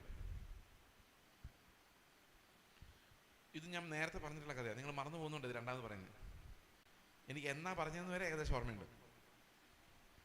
ഒരു പട്ടാളക്കാരൻ യുദ്ധത്തിന് സമയത്ത് ഒരു യുദ്ധത്തടവുകാരനെ പിടിച്ചുകൊണ്ട് വന്നിട്ട് അവൻ്റെ യജമാനെ ഫോൺ ചെയ്തിട്ട് പറഞ്ഞു, ക്യാപ്റ്റനെ ഫോൺ ചെയ്ത് പറഞ്ഞു, ക്യാപ്റ്റൻ സാർ ഞാനൊരു പട്ടാളക്കാരനെ യുദ്ധ തടവുകാരനായിട്ട് പിടിച്ചിട്ടുണ്ട് മറ്റേ രാജ്യത്തിൻ്റെ. അപ്പം ക്യാപ്റ്റൻ പറഞ്ഞു, very good, you are very smart, നീ ആ യുദ്ധ തടവുകാരനെ എത്രയും പെട്ടെന്ന് എൻ്റെ അടുത്ത് കൊണ്ടുവരാൻ പറഞ്ഞു. ശരി സാർ എന്ന് പറഞ്ഞാൽ ഫോൺ വെച്ചു. കുറച്ചു നേരം കഴിഞ്ഞപ്പോൾ പിന്നെ ഫോൺ വിളിച്ചു. എന്താടാ ചോദിച്ചു. സാർ അവൻ എൻ്റെ കൂടെ വരുന്നില്ല സാർ എന്ന് പറഞ്ഞു. അപ്പോൾ ക്യാപ്റ്റൻ പറഞ്ഞു, ഒരു കാര്യം അവനെ വിട്ടിട്ട് നീ ഇങ്ങ് വരാൻ പറഞ്ഞു. ഓക്കെ സാർ എന്ന് പറഞ്ഞു ഫോൺ വെച്ചു. കുറച്ചു നേരം കഴിഞ്ഞപ്പോൾ പിന്നെയും വിളിച്ചു. എന്താടാ? അവൻ എന്നെ വിടുന്നുമില്ല സാർ എന്ന് പറഞ്ഞു. ആരെയാ പിടിച്ചേക്കുന്നത്? ഇവൻ അവനെയാണോ അവൻ ഇവനെയാണോ? മാമോൻ ഇവനെയാ പിടിച്ചേക്കുന്നത്. ഇവൻ വിചാരിക്കുന്നത് എൻ്റെ കയ്യിലിരിക്കുന്ന മാമോൻ എന്ന് പറയുന്നത് ഇതാ സിമ്പിളായിട്ട് വിതരണം ചെയ്യുന്നു, എനിക്കൊരു പ്രോബ്ലവും ഇല്ല എന്ന് ഇവൻ ചിന്തിക്കുന്നത്. പക്ഷെ ശരിക്കും പറഞ്ഞു കഴിഞ്ഞാൽ മാമോൻ ഇവനെ എങ്ങനെ വേണമെങ്കിലും ഓടിക്കാം. ഒരു കല്യാണം വരുമ്പോഴേക്കും ആദ്യം നോക്കുന്ന മാമോൻ എത്രയുണ്ട് എന്ന്. നോക്കാതിരിക്കാൻ നമുക്ക് പറ്റില്ല. കാനഡയിലോട്ട് എന്തിനാണ് ആൾക്കാർ പോകുന്നത്? ഈ പ്രവാചകന്മാരെല്ലാം നമ്മളെ കാനഡയിലോട്ട് വിടാനുള്ള കാരണം എന്താ? അവിടെ ആരുണ്ട്? മാമോനുണ്ട്. ആ മാമോന്റെ അടുത്തേക്ക് നമ്മളെ വിടാൻ ആരാ കഷ്ടപ്പെടുന്നത്? ദൈവം. എന്നിട്ട് ദൈവം ഇത്രയും കഷ്ടപ്പെട്ടിട്ടും പ്രവാചകന്മാർ ഇത്രയും ശാസിച്ചിട്ടും പോകാൻ പറ്റുന്നില്ല. അതിന്റെ കാരണം എന്താ? പിശാച് പോരാടിക്കൊണ്ടിരിക്കുക, മാമോന്റെ അടുത്തേക്ക് വിടുന്നില്ല. അപ്പൊ ദൈവം ശ്രമിച്ചിട്ട് പോലും നടക്കാത്ത രീതിയിലാണ് പിശാച് പാര വെച്ചിരിക്കുന്നത്. ഇതൊക്കെ നമ്മൾ വിശ്വസിക്കണ്ടോ? 21-ാം നൂറ്റാണ്ടില് ഒരു ലജ്ജ തോന്നുന്നില്ല ഇങ്ങനത്തെ മണ്ടത്തരങ്ങൾ വിശ്വസിക്കണമെന്നിട്ട്? നിങ്ങൾ വിശ്വസിക്കുന്നല്ല ഞാൻ പറഞ്ഞു, ജനത്തെക്കുറിച്ച് പൊതുവെ ചോദിച്ചതാ. നിങ്ങൾക്ക് ലജ്ജ ഉണ്ടെന്ന് എനിക്കറിയാം. ഞാൻ പറഞ്ഞു പൊതുവെ ആൾക്കാർക്ക് ഈ സാധനം ഇല്ല. അപ്പോൾ സാത്താൻ അവനിലേക്ക് ആകർഷിക്കാൻ വേണ്ടി വെച്ചിരിക്കുന്ന പ്രോക്സികളാണ് ഇന്ന് നമ്മൾ കാണുന്ന സമ്പത്ത്. ഒരു കഥ അങ്ങനെ പറയാം. ഒരു ദിവസം ഒരു മനുഷ്യൻ ഈ സ്വർഗവും നരകവും തമ്മിൽ സെപ്പറേറ്റ് ചെയ്യുന്ന ഒരു ഇടനാഴിയിൽ ചെന്നു. കഥയാട്ടോ, ഈ കഥ ചോദ്യമില്ല, തിയോളജിയിലൊന്നുമില്ല, വെറും പൊട്ട കഥ. പക്ഷെ അതിനൊരു മെസ്സേജ് ഉണ്ട്, അതുകൊണ്ട് പറയുന്നു. അപ്പം ദൂതൻ ഇവന്റെ പേര് നോക്കിയിട്ട് പറഞ്ഞു, നിന്നെ കൊണ്ട് ആർക്കും ഒരു ഉപകാരം ഉണ്ടായിട്ടില്ല, ആർക്കും ഒരു ദ്രോഹം ഉണ്ടായിട്ടില്ല, നിർഗുണനായിരുന്നു, അതുകൊണ്ട് നിന്നെ എങ്ങോട്ട് വിടണമെന്ന് നിങ്ങൾ തീരുമാനിച്ചിട്ടില്ല. അപ്പോൾ അവസാനം ഞങ്ങളുടെ കൗൺസിൽ തീരുമാനിച്ചിരിക്കുന്നത് നിനക്ക് ഇഷ്ടമുള്ള സ്ഥലം തിരഞ്ഞെടുക്കാം, നീ സ്വർഗം വേണോ നരകം വേണോ നിന്റെ ഇഷ്ടം, നീ കണ്ട് തീരുമാനിച്ചോളാം. ഇത് പറഞ്ഞു ഓക്കെ സന്തോഷം. അപ്പോൾ ആദ്യം അങ്ങോട്ടേ നോക്കുള്ളൂ പോയി സ്വർഗം, കാരണം സ്വർഗമാണല്ലോ നമ്മളെല്ലാം വലിയൊരു കാര്യമായിട്ട് വെച്ചോണ്ടിരിക്കുന്നത്. അപ്പം ഓക്കെ ഞാനിതൊന്ന് കാണാൻ പോകാന്ന് പറഞ്ഞു. ആദ്യം സ്വർഗം കാണാൻ വേണ്ടി പോയി. സ്വർഗം കാണാൻ വേണ്ടി പോയപ്പോൾ അവൻ ഒട്ടും ഇഷ്ടപ്പെട്ടില്ല. കാരണം പൊട്ടിപ്പൊളിഞ്ഞ് നടക്കുന്ന ഒരു വഴി, അവിടെ സ്വർഗം എഴുതി വെച്ചിരിക്കുന്ന ഒരു ബോർഡ്, ഒരമ്മച്ചി അവിടെ ഇരുന്ന് ബൈബിൾ വായിച്ചുകൊണ്ടിരിക്കുന്നു, കുറേ പേരോട് നിന്ന് പാട്ട് പാടിക്കൊണ്ടിരിക്കുന്നു. ഇവൻ ചിന്തിക്കുകയാണ്, എൻ്റെ ദൈവമേ നാട്ടിലും ഇതേ ഉള്ളൂ, ഇവിടെ ഇതേ ഉള്ളൂ, ഏതായാലും ഞാൻ അങ്ങോട്ടില്ല, ഏതായാലും നരകം കൂടെ ഒന്ന് കണ്ടേക്കാം. ഇവൻ നേരെ നരകത്തിൻ്റെ അടുത്തോട്ട് പോയപ്പോൾ എന്താ കണ്ടെന്നറിയോ? ഒരു ബ്യൂട്ടിഫുൾ ഗ്ലാസ് ബിൽഡിംഗ്, ഗ്ലാസ് കൊണ്ടുണ്ടാക്കിയ ഒരു ഭയങ്കര കണ്ണഞ്ചിപ്പിക്കുന്ന സൗന്ദര്യമുള്ളൊരു കെട്ടിടം. ഇവന് ഭയങ്കര ഇൻട്രസ്റ്റ് ആയി. ഇവൻ അടുത്ത് പോയിട്ട് പതുക്കെ ഒന്ന് നോക്കി കണ്ണുകൊണ്ട് അകത്തെന്താ നടക്കുന്നതെന്ന്. ഈ കണ്ണാടിക്കൂടിനകത്തോട്ട് നോക്കിയപ്പോൾ അവിടെ കണ്ട കാഴ്ച ഇവരെ ഞെട്ടിപ്പിച്ച് കളഞ്ഞു. എന്തായിരിക്കും നിങ്ങൾക്ക് പറയാം? നിങ്ങൾ ഇത്രയും മറന്നു പോകുന്നതിനാൽ ദൈവത്തിന് സ്തോത്രം. എന്തായിരിക്കും? അവിടെ ആൾക്കാർ ചൈനീസ് വിഭവങ്ങൾ വിളമ്പുന്നു, ഒരു സ്ഥലത്ത് കോണ്ടിനെന്റൽ ബുഫേ, ഭയങ്കര ഫുഡ്, ലോകത്തുള്ള എല്ലാ ഫുഡും ഉണ്ട്. ഒരു സൈഡിൽ ആളുകൾ, ആണുങ്ങളും പെണ്ണുങ്ങളും എല്ലാം നൃത്തം ചെയ്യുന്നു, കള്ള ഒരു സൈഡിൽ ഒരുക്കി വെച്ചിരിക്കുന്നു. സിനിമാ കോട്ടയിൽ സിനിമകൾ ഇങ്ങനെ എല്ലാ തരം വൃത്തികെട്ടതും വൃത്തികെടാത്തതുമായ എല്ലാം ഓടിക്കൊണ്ടിരിക്കുന്നു. ഭയങ്കര എൻജോയ്മെന്റ്. ഇവൻ ദൂതനോട് പറഞ്ഞു, ഞാൻ തീരുമാനിച്ചു ഈ സ്വർഗം എന്ന് പറയുന്ന സ്ഥലത്തേക്ക് ഞാൻ എന്തായാലും ഇല്ല, ഇത്രയും മനോഹരമായൊരു നരകൂടെ കിടന്നിട്ട് ഞാൻ ഇത് വിട്ടിട്ട് പോകുക എന്ന് പറഞ്ഞു. ഇത്രയും വലിയ മണ്ടത്തരമില്ല, ഞാൻ അതുകൊണ്ട് നരകം തിരഞ്ഞെടുത്തിരിക്കുന്നു പറഞ്ഞു. അപ്പോൾ ദൂതൻ പറഞ്ഞു, പിടിച്ചാൽ ഇനി മേലെ നിങ്ങൾക്ക് തിരിച്ചു വരാൻ പറ്റത്തില്ല, നോ പ്രോബ്ലം, എനിക്ക് ഇതിനകത്ത് ഒരു പ്രശ്നമില്ല, എന്തായാലും ഞാൻ സ്വർഗത്തിലോട്ടില്ലെന്ന് പറഞ്ഞു. പുള്ളി നേരെ പോയി നരകത്തിൻ്റെ ഡോർ ഇങ്ങ് തുറക്കലും 2 കുട്ടിപ്പിശാചുക്കൾ വന്ന് ഇവനെ തൂക്കി എടുത്തുകൊണ്ട് പോയി ഒരു ചട്ടിയിലിട്ട് വറക്കാൻ തുടങ്ങി. ഇവനകത്തും നോക്കിയപ്പോൾ അവിടെ കോണ്ടിനെന്റലും ഇല്ല, ചൈനീസും ഇല്ല, ഡാൻസും ഇല്ല, മൂവിയും ഇല്ല, ഒന്നുമില്ല. കുറെ തീയും പുകയും ആവിയും കുറെ പുഴുക്കളും ഇഴജന്തുക്കളും മാത്രമേ ഉള്ളൂ. ഇവൻ അവിടെ കിടന്ന് അലറി വിളിച്ചു, അയ്യോ നിങ്ങൾ എന്നെ പറ്റിച്ചു, ഞാൻ കണ്ട നരകം ഇതല്ല, ഇത് നിങ്ങൾ എന്നെ പറ്റിക്കുവാണ്, ഇത് ചീറ്റിംഗ് ആണ് എന്നാ പറഞ്ഞു. അത് ചീറ്റിംഗ് അല്ല, അതാണ് ഞങ്ങളുടെ പരസ്യം, നരകത്തിന്റെ അഡ്വർടൈസ്മെന്റ് കണ്ടാണ് നീ വന്നത്.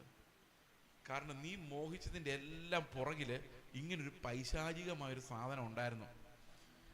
നമ്മൾ എൻജോയ്മെന്റ് എന്ന് കാണുന്നതിനകത്തെല്ലാം ഈ മരണത്തിന്റെ ഒരു നിഴലുണ്ട്.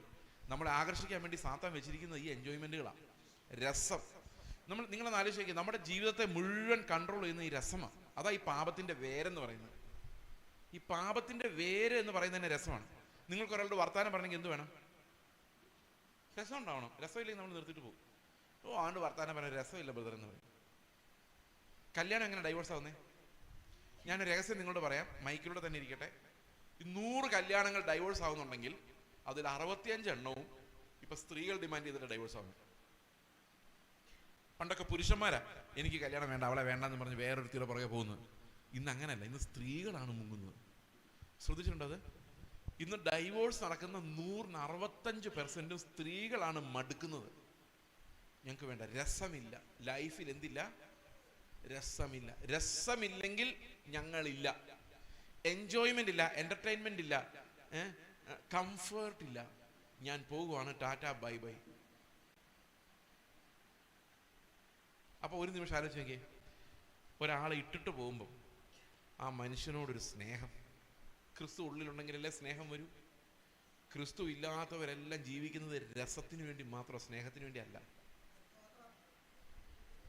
സ്നേഹത്തിന് വേണ്ടി ജീവിച്ചു നോക്കിയേ. നിങ്ങളുടെ ഭർത്താവ് എത്ര മോശമായാലും, ഭാര്യ എത്ര മോശമായാലും, ആ ആളോട് നമ്മുടെ ഉള്ളിൽ ഒരു ആർദ്ര ഹൃദയം ഉണ്ടായി കഴിഞ്ഞാൽ ഇട്ടിട്ട് പോകാൻ പറ്റുമോ? ഞങ്ങളുടെ സഭയിലെ കൂട്ടായ്മയിൽ ഒരു സഹോദരി ഒരു ദിവസം എന്നെ ഫോൺ ചെയ്തിട്ട് പറഞ്ഞു, എൻ്റെ ജീവിതത്തിൽ ഭയങ്കര കഷ്ടതയാണ്, എൻ്റെ ഭർത്താവ് എന്നെ ഉപദ്രവിക്കും, ചവിട്ടും തുപ്പും, എനിക്ക് ഒട്ടും സഹിക്കാൻ പറ്റത്തില്ല, ശാരീരിക ആക്രമണമാണ്, ഏത് സമയത്ത് ഞാൻ മരിച്ചു പോകാം. അപ്പം ഞാൻ പറഞ്ഞു, ഒരു കാര്യം ചെയ്ത് സെപ്പറേറ്റ് ആയിട്ട് താമസിക്കുക, ഡൈവോഴ്സ് ചെയ്യരുത്, പെട്ടെന്ന് നിങ്ങൾ രക്ഷപ്പെട്ടോ, എന്നിട്ട് എൽഡർമാരോട് പോയി സംസാരിക്കുക, അയാളോട് സംസാരിക്കാൻ പറ, കൗൺസിലിങ്ങിന് പോ, എത്രയും പെട്ടെന്ന് അങ്ങനെ മുമ്പോട്ട് പോകാൻ പറഞ്ഞു.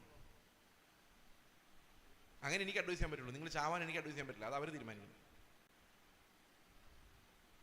പിറ്റേ ദിവസം ഞാൻ വിളിച്ചു, എന്തുണ്ട്, എങ്ങനെയുണ്ട് കാര്യങ്ങൾ എന്ന് ചോദിച്ചു. അവരോട് പറയുക, ഞാൻ പോകുന്നില്ല പാസ്റ്റർ. ഞാൻ എന്താ, കർത്താവ് എനിക്ക് തന്ന ആളല്ലേ, ഇട്ടിട്ട് പോകുമ്പോൾ അത് സ്നേഹമില്ലായ്മയല്ലേ, എനിക്ക് അയാളോട് ഭയങ്കര സ്നേഹം തോന്നുന്നു, ഇടിക്കും തോന്നും.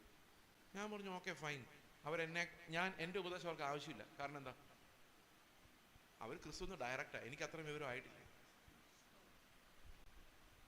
സ്നേഹം ഉണ്ടെങ്കിൽ അതൊരു അൺകണ്ടീഷണൽ സാധനമാണ്. അതൊരാളോട് തോന്നുന്നത് കണ്ടീഷനായിട്ടല്ല, എന്നെ സ്നേഹിച്ചാൽ തിരിച്ച് സ്നേഹിക്കാന്നല്ല. അപ്പോൾ ക്രിസ്തു നമ്മുടെ ഉള്ളിൽ വരുമ്പോൾ രസത്തിലൂന്നിയുള്ള ലൈഫ് ഒടിഞ്ഞു പോവുകയും പൊട്ടിപ്പോവുകയും സ്നേഹത്തിൽ വേരൂന്നുന്ന ഒരു ജീവിതം ഉണ്ടായി വരികയും ചെയ്യും. ഇതിനെയാണ് നമ്മൾ സാങ്ക്ടിഫിക്കേഷൻ എന്ന് പറയുന്നത്. അപ്പൊ നമുക്ക് ആരെ ഉപേക്ഷിക്കാൻ പറ്റത്തില്ല, ആരെ ശത്രുവായിട്ട് കാണാൻ പറ്റത്തില്ല, ആരെ വേണ്ടാന്ന് വെക്കാൻ പറ്റത്തില്ല. കാരണം ക്രിസ്തുവിന്റെ സ്നേഹം നമ്മളെ നിർബന്ധിച്ചുകൊണ്ടേയിരിക്കും. മനസ്സിലായോ? അപ്പോൾ ക്രിസ്തുവിന്റെ ലൈഫ് എന്ന് പറയുന്നത് സ്നേഹത്തിൽ ബേസ്ഡും മനുഷ്യന്റെ ലൈഫ് എന്ന് പറയുന്നത് രസത്തിൽ ബേസ്ഡും ആണ്. നിങ്ങൾ കൂട്ടുകാരെ ഉണ്ടാക്കുന്നത് ആരെയാണ്? ഏറ്റവും സംസാരിക്കാൻ, ആരോട് സംസാരിക്കുമ്പോഴാണോ എനിക്ക് രസം ഉണ്ടാകുന്നത്, അയാളായിട്ട് സംസാരിക്കാൻ നമുക്ക് ഇഷ്ടമുള്ളൂ. അല്ലാത്തൊരു ഫോൺ ചെയ്താൽ നമ്മൾ എടുക്കരുത്. അയാൾ കോൾ ചെയ്ത് മടുപ്പിക്കും ബ്രദറെ എന്ന് പറയും. സ്നേഹമുണ്ടോ? ഇപ്പൊ മാനുഷികമായിട്ട് നോക്കിയാൽ നമ്മളെല്ലാം രസത്തിൽ ജീവിക്കുന്നവരാണ്. ഇതിൽ നിന്ന് രക്ഷപ്പെടണമെങ്കിൽ ക്രിസ്തു നമ്മുടെ ഹൃദയത്തിൽ വരണം. അതൊരു പുതിയ ലൈഫാണ്. അതൊരു കാറ്റ് പോലുള്ള ആത്മസ്വഭാവമുള്ള ഒരു ജീവിതത്തിലൂടെ മാത്രമേ നമുക്ക് ഇതിൽ നിന്ന് രക്ഷപ്പെടാൻ പറ്റുള്ളൂ. ഓക്കെ, ഇനി നമുക്ക് എന്താണ് ഈ വിശ്വാസം, നമ്മളെ രക്ഷിക്കുന്ന വിശ്വാസം എന്താ നമുക്കൊന്ന് പരിശോധിക്കാം. അതായിരിക്കും ഇന്നത്തെ നമ്മുടെ പ്രധാന ചിന്താ വിഷയം. നിങ്ങൾ മറന്നു പോരുത് കേട്ടോ, ദയവായിട്ട് നിങ്ങൾ ഓർത്തിരിക്കണം. ഞാൻ ഇന്നലെ പ്രസംഗിച്ച എല്ലാം ഓർക്കാൻ ഞാനൊരു എളുപ്പ വഴി പറയാം. ഓക്കെ, പറയാം. നിങ്ങൾ അനുസരിക്കുമെങ്കിൽ ഇന്നോടുകൂടി നിങ്ങൾ ഒരിക്കലും മറക്കാത്തതുപോലെ ഇത് പഠിക്കും. താല്പര്യമുണ്ടോ? റോമാലേഖനം 3-ാം അധ്യായം വായിച്ചാൽ മതി. ഇന്ന് തന്നെ വായിക്കണം. ഇന്നലെ കേട്ടവരാണെങ്കിൽ 3-ാം അധ്യായം വായിച്ചു കഴിയുമ്പം ഞാൻ പറഞ്ഞ ഓരോ കാര്യങ്ങൾ ഓർമ്മ വരും. പിന്നെ എപ്പം 3-ാം അധ്യായം വായിച്ചാലും അത് മനസ്സിൽ വരും. കാരണം വചനം അങ്ങനെയാണ്. എന്നാൽ ഇന്ന് നിങ്ങൾ വായിച്ചില്ലെങ്കിൽ ഒരാഴ്ച കഴിഞ്ഞാൽ വായിക്കുന്നെങ്കിൽ 3-ാം അധ്യായം വായിക്കുമ്പോൾ ഇതൊന്നും ഓർമ്മ വരില്ല. ഒന്ന് ട്രൈ ചെയ്ത് നോക്കാം. ഇന്ന് വൈകിട്ട് എല്ലാവരും റോമാലേഖനം 3-ാം അധ്യായം ഒന്ന് വായിക്കാം. ഓക്കെ, ഇനി 4-ാം അധ്യായത്തിലെ 1-2 വാക്യങ്ങൾ മാത്രം ഞാൻ എടുക്കാൻ പോവാണ്. ഓക്കെ, ഈ വിശ്വാസത്താൽ എങ്ങനെയാണ് ഒരു മനുഷ്യൻ രക്ഷപ്പെടുന്നതെന്ന് കാണിക്കാൻ വേണ്ടിയാണ്. റോമാലേഖനം 4-ാം അധ്യായത്തിന്റെ 1 മുതൽ 5 വരെയുള്ള വാക്യങ്ങൾ വായിക്കാം. എന്നാൽ നമ്മുടെ പൂർവ്വപിതാവായ അബ്രഹാം ജഡപ്രകാരം എന്തു പ്രാപിച്ചു എന്ന് പറയേണ്ടു, അബ്രഹാം പ്രവൃത്തിയാൽ നീതീകരിക്കപ്പെട്ടുവെങ്കിൽ അവന് പ്രശംസിപ്പാൻ സംഗതിയുണ്ട്. അപ്പം നമ്മൾ ഇന്നലെ കണ്ടത് എന്താണ്? പ്രശംസ എവിടെ? അത് പോയി 27 വാക്യം 3:27 എന്താ പറയുന്നത്? പ്രശംസ എടുത്തു കളഞ്ഞു. പക്ഷെ ഇവിടെ പറയാണ് അബ്രഹാം പ്രവൃത്തികളാലാണ് നീതീകരിക്കപ്പെട്ടതെങ്കിൽ അവൻ എന്ത് ഉണ്ട്? പ്രശംസയുണ്ട്. പ്രശംസ പോയിട്ടില്ല. അപ്പൊ അങ്ങനെ പറയുകയാണെങ്കിൽ നമ്മൾ ഏതെങ്കിലും പ്രവൃത്തി ചെയ്താൽ നീതീകരിക്കപ്പെട്ടതെങ്കിൽ നമുക്ക് എന്തുണ്ട്? ദൈവത്തിന്റെ സന്നിധിയിൽ പ്രശംസയുണ്ട്. അപ്പൊ രക്ഷ പ്രശംസ ഇല്ലാതെയാണ് തരുന്നത്. പ്രശംസ പോയി എന്നല്ല പറഞ്ഞേക്കുന്നേ. ദൈവത്തിന് മാത്രം മഹത്വം. അതാണ് രക്ഷയുടെ പ്രത്യേകത. അപ്പൊ മനുഷ്യന്റെ പ്രശംസ അവശേഷിക്കുന്നുണ്ടെങ്കിൽ ഇത് രക്ഷയല്ല. കാരണം എന്താണ്? അത് മനുഷ്യന്റെ രാജ്യമാണ്. മനസ്സിലായോ? അപ്പൊ എബ്രഹാം പ്രവൃത്തിയാൽ നീതീകരിക്കപ്പെട്ടുവെങ്കിൽ എബ്രഹാമിന് എന്തുണ്ട്? ദൈവത്തിന്റെ സന്നിധിയിൽ അവന് പ്രശംസിക്കാൻ സംഗതിയുണ്ട്. ദൈവത്തിന്റെ സന്നിധിയിൽ ഇല്ലാതാനും. കാരണം എന്താ? ഇതൊന്നും ദൈവത്തിന്റെ സന്നിധിയിൽ അക്കൗണ്ട് ആവുന്നില്ല. നമ്മൾ ഇവിടെ പ്രശംസിക്കുന്ന ഒരു കാര്യവും ദൈവത്തിന്റെ സന്നിധിയിൽ അപ്ലൈ ആകുന്നില്ല. കഴിഞ്ഞ ദിവസം ചർച്ച് ഓഫ് ഗോഡിലാണോ IPCയിലാണോ അറിയില്ല, വളരെ സീനിയർ ആയിട്ടുള്ള പാസ്റ്ററെ വേറൊരാൾ മെമൻറ്റോ കൊടുത്ത് ആദരിക്കുന്നു. ആ പുള്ളി ഞെട്ടിപ്പോയി. മെമൻറ്റോ എനിക്കോ?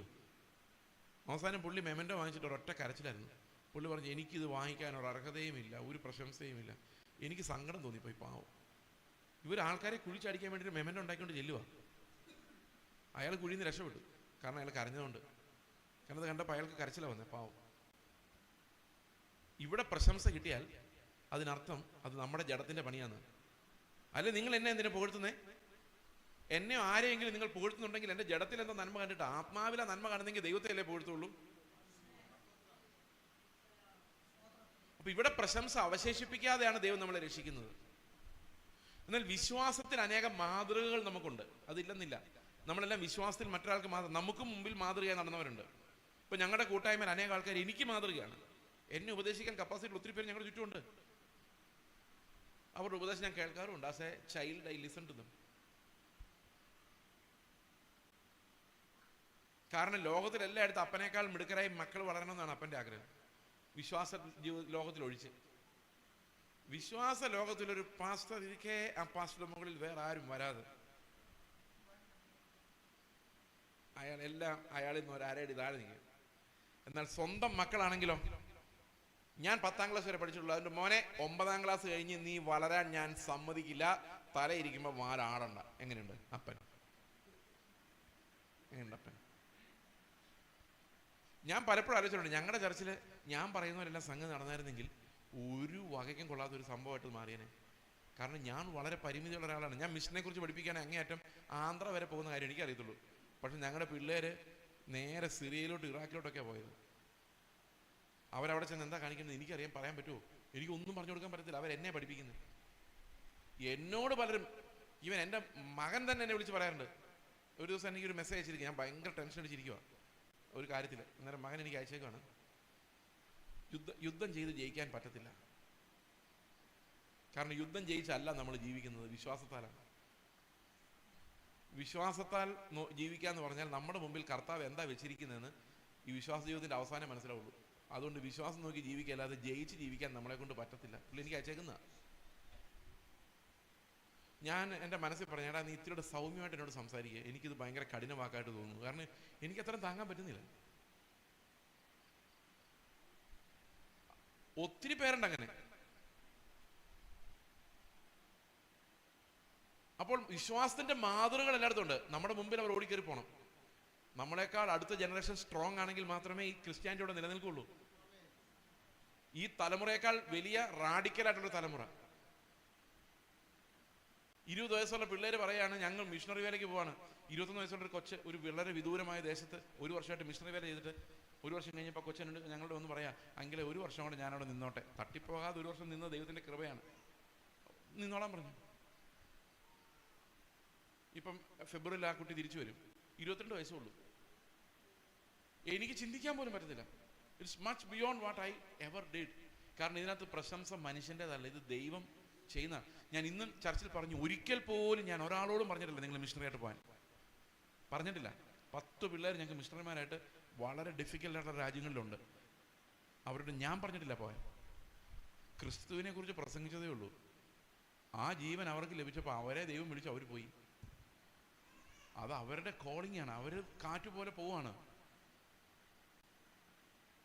ഓക്കെ, അപ്പോൾ മനുഷ്യന്റെ പ്രശംസയല്ലത്, മനുഷ്യർക്ക് ഒന്നും ചെയ്യാൻ പറ്റത്തില്ല. ദൈവമാണ് അവന്റെ സഭയെ പണിയുന്ന കൃപാവരങ്ങൾ കൊണ്ട് അലങ്കരിക്കുന്നത്. അതുകൊണ്ട് എപ്പോഴും നമ്മൾ നോക്കുന്ന അടുത്ത ജനറേഷൻ എങ്ങനെയാണ് മുമ്പോട്ട് വരുന്നത്. അടുത്ത ജനറേഷനോട് വിശ്വാസം കാണുമോ? ഇനി കിട്ടും ഉപദേശം എന്നുണ്ടല്ലോ, എന്ത് പറ്റിക്കലാന്നറിയോ? ഭയങ്കര പറ്റിക്കല. കിട്ടും ഉപദേശം കാരണമാണ് ഇന്ന് പിള്ളേരുടെ വിശ്വാസം മുഴുവൻ പോയത്. ചെറുപ്പകാലത്ത് പിള്ളേർ പറയും, മോനെ പ്രാർത്ഥിക്ക്, യേശുപ്പച്ച ബാഗ് തരും, പപ്പയോട് ചോദിക്കണ്ട, എല്ലാം യേശുപ്പച്ചോട് ചോദിച്ചാൽ മതി. ഇവൻ പറയും, യേശുപ്പച്ച ബാഗ് തരണേ. അപ്പൻ എന്തായെന്നറിയോ? അപ്പം പോയി ഒരു ബാഗ് മേടിച്ചു കൊണ്ടുവന്ന് ഇവൻ്റെ കട്ടിലടി കൊണ്ട് വയ്ക്കും. രാവിലെ കൊച്ചെഴുന്നേക്കും, എന്തുണ്ട്? ബാഗുണ്ട്. അപ്പം പറയും, മോനെ ആരാ ബാഗ് മേടിച്ചു തന്നത്? യേശുപ്പച്ചൻ. പറ്റിക്കുന്ന തട്ടിപ്പ്. ആര് മേടിച്ചുകൊണ്ടുവന്നത്? ഇവൻ ഒക്കെ ആദ്യം വിശ്വസിക്കും, കാരണം കൊച്ചല്ലേ. കുറെ കഴിയുമ്പോൾ പ്രാർത്ഥിക്കാൻ തുടങ്ങും, കർത്താവ് 1ാം റാങ്ക് എനിക്ക് തരണേ, കിട്ടില്ല. കുറെ കഴിയുമ്പോൾ മനസ്സിലാവും ഇത് അപ്പം തന്നെ മേടിച്ച് വെച്ചതാണ്. ദൈവം ഒന്നും ഒരു പ്രാർത്ഥനയും കേട്ടിട്ടില്ല. ഞാൻ പ്രാർത്ഥിച്ചിട്ടൊന്നും എൻ്റെ എക്സാം പാസ്സാവുന്നില്ല. എൻ്റെ മകൻ ഒരിക്കലും പറഞ്ഞതാണ്, രക്ഷിക്കപ്പെടുന്നതിന് മുമ്പ്, ഞാൻ പ്രാർത്ഥിച്ച ഒരു വിഷയം പോലും ദൈവം എനിക്ക് ഇന്നേ വരെ തന്നിട്ടില്ല. ശരിയാണ്. അപ്പോൾ വിശ്വാസം അങ്ങ് പോയി. പിന്നെ ഇവിടുന്ന് പ്രാർത്ഥിച്ച് കാനഡ ചെല്ലുന്ന ആ ഒരു തലമുറ കാനഡയെ കൊണ്ടുവന്നതിന് നന്ദി പറഞ്ഞുകൊണ്ടിരിക്കും. അത് കഴിഞ്ഞാൽ പിന്നെ എന്താ വിശ്വാസം ആർക്കും അറിയാൻ മേല, തീർന്നു. അടുത്ത തലമുറ ഫെയ്ത്ത് ഇല്ല. കാരണം എന്താ? ഈ അടിസ്ഥാനങ്ങൾ ഇല്ലാതായിപ്പോയി. റോമാലേഖനം പഠിച്ചിട്ടില്ല, യഥാർത്ഥ വിശ്വാസം എന്തെന്ന് അറിഞ്ഞിട്ടില്ല. ഓക്കെ, പ്രവൃത്തിയാൽ കുറച്ചൊക്കെ എന്തൊക്കെയോ ചെയ്യുന്നു, കർത്താവ് അനുഗ്രഹിക്കുന്ന വിശ്വാസം നടക്കുന്നു. ഒരു കഥയും കൂടെ ഞാൻ പറയാം. എൻ്റെ പ്രസംഗം ഹാർവസ്റ്റ് ടി വിയിൽ വരുന്നുണ്ട്. എല്ലാ ചൊവ്വാഴ്ചയും ബുധനാഴ്ചയും വൈകിട്ട് 6:30 അത് വരുന്നത്. ഇത് റെക്കോർഡ് ചെയ്യുന്ന ഒരാളുണ്ട്. ഈ റെക്കോർഡ് ചെയ്യുന്ന ആളൊരു CSIയിലെ കൊയർ മാസ്റ്റർ ആയിരുന്നു. അദ്ദേഹം ഇംഗ്ലണ്ടിൽ പോയി മ്യൂസിക് പഠിക്കാനൊക്കെ സഭ അവരെ വിടാൻ വേണ്ടി റെഡി ആയിരുന്നപ്പോഴാണ് ഈ പാവം മനുഷ്യൻ അത് ഉപേക്ഷിച്ചിട്ട് സ്നാനപ്പെട്ട് ഒരു പെന്തക്കോസ്റ്റ് ചർച്ചിൽ ചേർന്നത്. ഈ പെന്തക്കോസ്റ്റ് ചർച്ചിൽ ഒരു വലിയൊരു പങ്കും ലോകമാണ്. എന്നാൽ യഥാർത്ഥ സഭകൾ ഇതിനിടയിലെല്ലാം ഉണ്ട്. അതാണ് അതിനാകെയുള്ളൊരു ഗുണം. അവിടെയൊക്കെ യഥാർത്ഥ സഭകളുണ്ട്, ക്രിസ്തുവിനെ പ്രസംഗിക്കുന്ന സഭകൾ അവിടെ ഇവിടെ എല്ലാം ഉണ്ട്. ചില പാസ്റ്റേഴ്സ് അങ്ങനെ ക്രിസ്തുവിനെ അറിയാവുന്നവരാണ്, പക്ഷെ വളരെ കുറവാണിപ്പം. എല്ലാവർക്കും ഒരു 3 വർഷം അവരുടെ തിരിക്കണം പോകണമെന്ന് മാത്രമേ ഉള്ളൂ. അതിനിടെ ഇപ്പോൾ 10 പുതിയ വിശ്വാസികൾ വന്നാലും അതിൻ്റെ ദശാംശം ആർക്ക് കിട്ടുന്നത്? അടുത്ത പാസ്റ്റർക്കാണ് കിട്ടുന്നത്. പിന്നെ വേറെ പണിയൊന്നുമില്ല. 3 വർഷം കഴിയുമ്പോൾ ഞാൻ പോകും.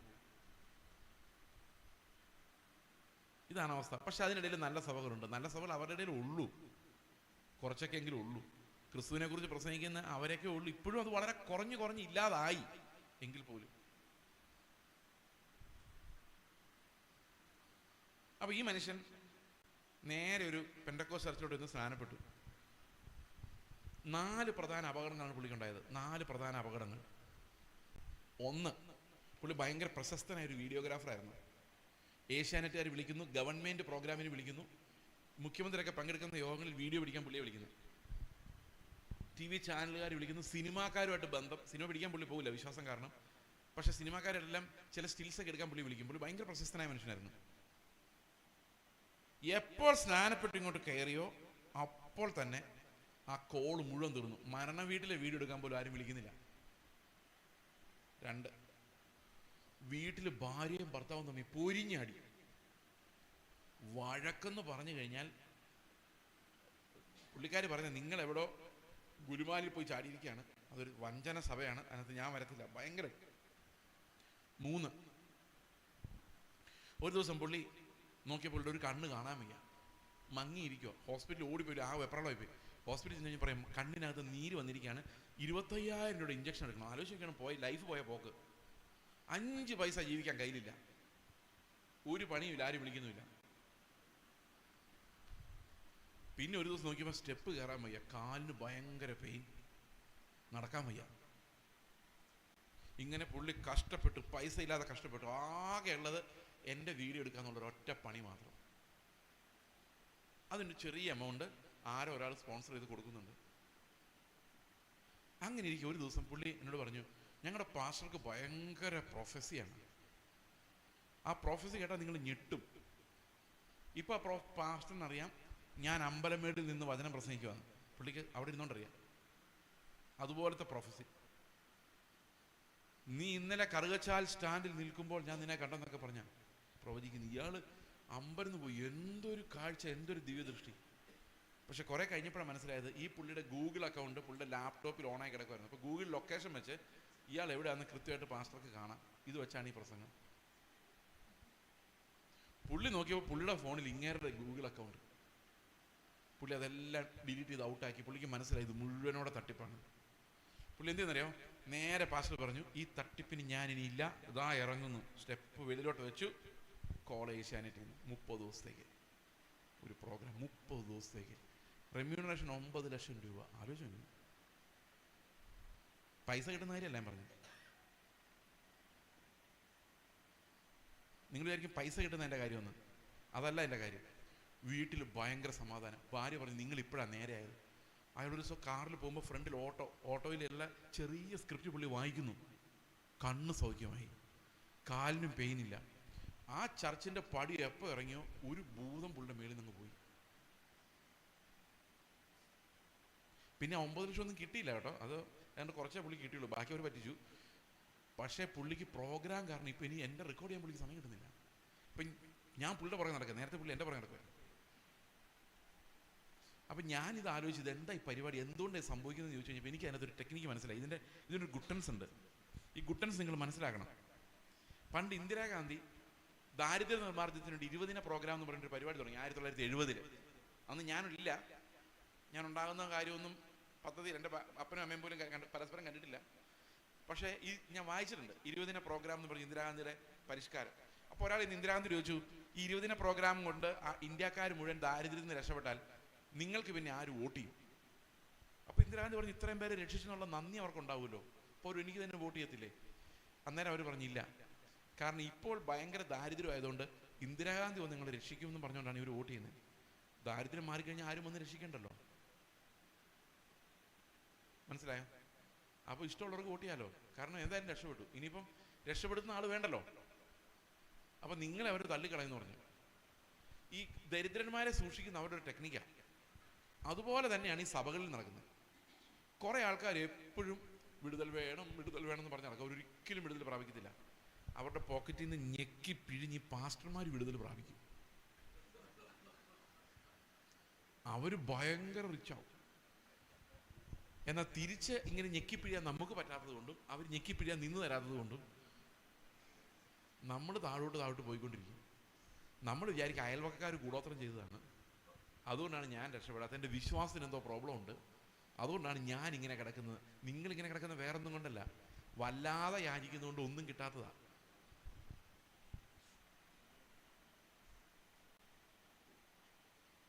മനസ്സിലായോ?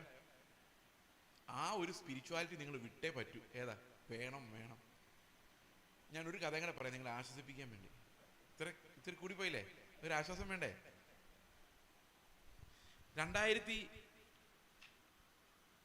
2007 എൻ്റെ ഓർമ്മ. 2007-2009 ഇടയ്ക്കാണ്. കാരണം വീട് ഞാൻ ഓർക്കുക, ഞങ്ങൾ താമസിച്ചുകൊണ്ടിരുന്ന വീട്. അപ്പോൾ ഒരു ദിവസം രാവിലെ എൻ്റെ ഭാര്യ എന്നോടൊന്ന് പറഞ്ഞു, ഇന്ന് ഉച്ചയ്ക്ക് വരെയുള്ള ഫുഡ് അരിയേ ഉള്ളൂ. അപ്പോൾ ഞങ്ങളുടെ വീട്ടിൽ നിന്ന് 12 പേരാണ് താമസിക്കുന്നത്. അപ്പോൾ ഞാൻ എന്തൊക്കെയാ ഇല്ല? അരിയില്ല, പുള്ളിക്കാരി പറഞ്ഞു അരിയില്ല, മുളകില്ല, ഉപ്പില്ല, ബാത്തിങ് സോപ്പില്ല, പേസ്റ്റ് ഇല്ല, മുളക് പൊടിയില്ല. പിന്നെ റെന്റിന് ഇന്നലെ ഓണർ വിളിച്ചായിരുന്നു, അവർക്ക് ഈ മാസം ഇത്തിരി നേരത്തെ കൊടുക്കാമോ, ഡേറ്റ് ആയി. സാധാരണ ചോദിക്കാറില്ല, ഈ പ്രാവശ്യം പുള്ളി ചോദിക്കുകയും ചെയ്തു. അപ്പോൾ ഞാൻ കയ്യിൽ എത്ര രൂപയുണ്ട് പറഞ്ഞു. ചില്ലറ പൈസ എല്ലാം പറക്കി 40 രൂപ, അടുത്ത കടയിൽ ഇനി ബാക്കി കടം കൊടുക്കാനുണ്ട് 40 രൂപ, കൊടുക്കാൻ പൈസയില്ല. ചില്ലറ എല്ലാം പറക്കി 1 രൂപ പോലും കയ്യില്ല. അപ്പോൾ ഞാൻ കർത്താവിനോട് ചോദിച്ചു, കർത്താവേ സമ്പാദ്യം വേണ്ടാന്ന് ഞാൻ നേരത്തെ പറഞ്ഞിട്ടുണ്ട്, പക്ഷെ അന്നൊന്നും ജീവിക്കാനുള്ള ആഹാരം എനിക്ക് തരണ്ടേ? ഈ 1.5 വയസ്സുള്ള കൊച്ച് അതിനെന്ത് കൊടുക്കും? കർത്താവ് ഒന്നും മിണ്ടിയില്ല. ഒരു പിറുപിറുക്ക, അതിനാണ് ഈ പിറുപിറുപ്പ് എന്ന് പറയുന്നത്. വൈകിട്ട് 8 മണിയായപ്പോൾ ഒരു കാറ് കൊണ്ട് നിർത്തി. ഒരു ഡോക്ടറാണ്, പുള്ളിയുടെ ചേട്ടൻ ഇപ്പോഴും അവിടെ അങ്കമാലിലുണ്ട്. ഇദ്ദേഹം കാറിൻ്റെ ഡിക്കി തുറന്ന് ഒരു 25 കിലോ അരി കൊണ്ടുവച്ചു. അപ്പോൾ ഞാൻ ഓർത്ത് സ്വാഭാവികം, 12 പിള്ളേരുള്ള വീട്ടിൽ അരി ഇരിക്കട്ടെ എന്ന് വിചാരിച്ച് സ്വാഭാവികമായിട്ടും കൊടുത്തു. പിന്നെ വന്ന കാര്യങ്ങളാണ് ഞെട്ടിപ്പിച്ച് കളഞ്ഞത്. ഒരു മെഡിമിക്സിൻ്റെ സോപ്പ് അന്ന് 2 രൂപ കണ്ടേ, ചെറിയ പാക്കിലെ. ഒരു പാക്കറ്റ് ഉപ്പ് 7 രൂപ 50 പൈസ അന്നത്തെ വില. മുളക് പൊടിയല്ല, മുളക്, വറ്റൽ മുളക്, അതുപോലെ വേണേ പൊടിച്ച് തിന്നോളാൻ.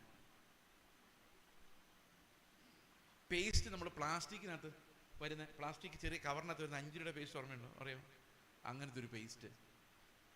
എന്താണോ ഇല്ലാത്തത് അത് മാത്രം സിംബോളിക്, ഒന്നും ആവശ്യത്തിനില്ല, എല്ലാം സിംബോളിക്. അരി മാത്രം ആവശ്യം.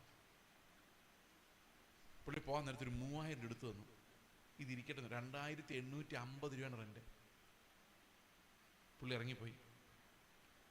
ഞാൻ തലയെ കൈവച്ച് ഇങ്ങനെ ഇരിക്കുകയാണ്. ഞാൻ അത്ഭുതപ്പെടുന്ന ഉപ്പിനെ നോക്കിയിട്ടാണ്. ആരെങ്കിലും ഇങ്ങനെ 7 രൂപയുടെ ഉപ്പ് പിടിച്ചുകൊണ്ട് കൊടുക്കുക ഏതെങ്കിലും വീട്ടിൽ? ഉപ്പും മുളകും ഇല്ലാത്തത് മാത്രം. ഈ ഉള്ള ഒരു സാധനം ആകെ ഉണ്ടായിരുന്നത്, അല്ല വേണ്ടാത്തൊരു സാധനം ഉണ്ടായിരുന്നത് നമ്മുടെ തൈര് മുളക് ഉണ്ടല്ലോ, അതൊരു പാക്കറ്റാണ്. നമുക്ക് വേണ്ട, ഇല്ലെങ്കിലും കുഴപ്പമില്ല സാധനം. ഞാൻ പറഞ്ഞു, എൻ്റെ കർത്താവ് ഇത് ഭയങ്കരമായി പോയി, നീ ഇങ്ങനെ ചെയ്തത്. കർത്താവ് പറഞ്ഞു, നീ എന്നോട് പിറുപിറുത്തത് കൊണ്ടാണ്. നിന്റെ അടുക്കളയിൽ എന്തെല്ലാം ഉണ്ട്, ഇല്ല, എത്ര അളവിലുണ്ടെന്ന് ഞാൻ കൃത്യമായിട്ട് അറിയുന്നുണ്ട്. അതറിയുന്നൊരു ദൈവത്തിൻ്റെ പിന്നാലെയാണ് നീ വന്നിരിക്കുന്നത്. അതുകൊണ്ട് നീ ഇങ്ങനെ പറഞ്ഞു ഉണർത്തിക്കേണ്ട കാര്യമില്ല. അത് ഞാൻ നിനക്ക് തന്നോളും. വേണമെങ്കിൽ നീ എൻ്റെ പണി നോക്കിക്കോ, ഞാൻ നിൻ്റെ പണി നോക്കിക്കോളാം. അതിനിടയിൽ നിൻ്റെ പണി നോക്കി നീ എൻ്റെ അടുത്ത് വരരുത്. അപ്പോൾ ദൈവം തരുമോയെന്ന് ചോദിച്ചാൽ തരും. പക്ഷെ നമ്മൾ ചോദിച്ചുകൊണ്ട് നിലവിളിച്ചുകൊണ്ട് നടക്കുന്ന അവിശ്വാസമാണ്. നമ്മൾ ചോദിക്കേണ്ടത് ക്രിസ്തുവിനെ പോലെ ജീവിക്കാൻ അവൻ്റെ ആത്മാവിനെയാണ്. അതാ ദൈവരാജ്യവും അതിൻ്റെ നീതി എന്ന് പറയുന്നത്. ആ നീതി സ്വർഗീയമാണ്. നമ്മുടെ പ്രാർത്ഥനകളിലും ആരാധനകളിലും ഹെഡായിട്ട് വരേണ്ടത് നമ്മുടെ ആവശ്യങ്ങളല്ല, ക്രിസ്തുവിൻ്റെ മഹത്വമാണ്. എത്ര പേർക്ക് മനസ്സിലായി? ഇന്ന് ഈ ലോകത്തിൽ വിശ്വാസികൾ കിടക്കുന്ന കുഴി ഏതാ നിങ്ങൾക്ക് മനസ്സിലായോ? അത് മനസ്സിലായില്ലെങ്കിൽ നിങ്ങൾക്കിത് മെസ്സേജ് മനസ്സിലാവില്ല. കാരണം പിന്നെയും പോയി ആ കുഴി ചാടും. കുഴിയാന്ന് മനസ്സിലാവുന്നില്ല. കാരണം എവിടെ വൈബ്രേഷൻ ഉണ്ട് അവിടെ എല്ലാം ഹല്ലേലൂയ പറയുന്ന ഒരു ട്രെയിനിങ് വിശ്വാസികൾക്ക് കൊടുക്കുന്നത്. പണ്ടെൻ്റെ ഒരു സുഹൃത്ത് പുനലൂർ AG ചർച്ചിൽ പോയി പ്രസംഗിക്കുകയാണ്. രക്ഷ വിശ്വാസത്താലാണ്, അത് കൃപയാണ്, ദാനമാണ്, വൈബ്രേഷൻ. എല്ലാവരും ഹല്ലേലൂയ. പുള്ളി പോയി. അടുത്ത ദിവസം പുള്ളി അവിടെ ആ പാസ്റ്ററെ സഹായിക്കുന്നുണ്ട്. പുള്ളി വേറൊരു പാസ്റ്റർ വന്നു. രക്ഷിക്കപ്പെടാൻ ഒരാൾ 17 പടികൾ കിടക്കണം. 18 എന്ന് പറഞ്ഞായിരുന്നേ പുള്ളി ശബരിമല കൊണ്ടുവിടായിരുന്നു. 17 പടികളിലൂടെ രക്ഷപ്പെടുന്നത്. ആ 17 എന്നുള്ള വൈബ്രേഷൻ വന്നപ്പോഴേക്കും എല്ലാവരും അവിടെ ഹല്ലേലൂയ എന്ന് പറഞ്ഞു. ഇതിലേതാ നമ്മൾ വിശ്വസിക്കും? ആർക്കറിയാം? ഇന്ന് നാളെ ഒരാൾ വന്നിട്ട് നിങ്ങൾ വിശുദ്ധ ജീവിതം നയിച്ചില്ലെങ്കിൽ സ്വർഗത്തിൽ പോകില്ല എന്ന് പറയുമ്പോൾ ഹല്ലേലൂയ നിങ്ങൾ പറയും. കാരണം എന്താ? നമ്മൾ വിചാരിക്കുക അത് അവനെ ഉദ്ദേശിച്ചാണ് പറഞ്ഞത് എന്ന് വിചാരിച്ചോണ്ടേ ഹല്ലേലൂയ പറയുന്നത്. പക്ഷെ എന്നെ ഉദ്ദേശിച്ച പറഞ്ഞെങ്കിൽ ഞാൻ ചുറ്റി. ഞാൻ ഇന്നലെ പറഞ്ഞ പോലെ തിരിച്ച് പാസ്റ്ററോടൊന്ന് ചോദിച്ചു നോക്കി, നിങ്ങൾ സ്വർഗത്തിൽ പോകുന്നു? പാസ്റ്റർ പറയും ഞാൻ പോവും, ഞാൻ വിശുദ്ധ ജീവിതം നയിക്കുന്നത്. അങ്ങനെ എല്ലാ പാസ്റ്റർമാരും പറയുന്നത്? എല്ലാ പാസ്റ്റർമാരും അങ്ങനെയല്ലേ പറയുള്ളൂ? ഞാൻ ഒരു പാസ്റ്ററെ മാത്രമേ കേട്ടുള്ളൂ അങ്ങനെ പറയാത്തെ. അത് ഞാൻ പറയാം. അപ്പോൾ ഇനി സ്വർഗത്തിൽ പോകാൻ ആരെ പോലെ ആയാൽ മതി? പാസ്റ്ററെ പോലെ ആയാൽ മതി. കാരണം പാസ്റ്റർ വിശുദ്ധനാണെന്ന് പുള്ളി സമ്മതിച്ചു, പുള്ളി സ്വർഗത്തിൽ പോവുകയും ചെയ്യും, നിങ്ങൾ പോവില്ല താനും. അപ്പം നിങ്ങൾക്ക് സ്വർഗത്തിൽ പോകാൻ ആരെ പോലെ ആയാൽ മതി? ക്രിസ്തുവിന് നോക്കേ വേണ്ട, ഈ പുള്ളിയെ പോലെ ആയാൽ മതി. ഇതാണ് ഒന്നാം തരം വ്യാജ ഉപദേശം.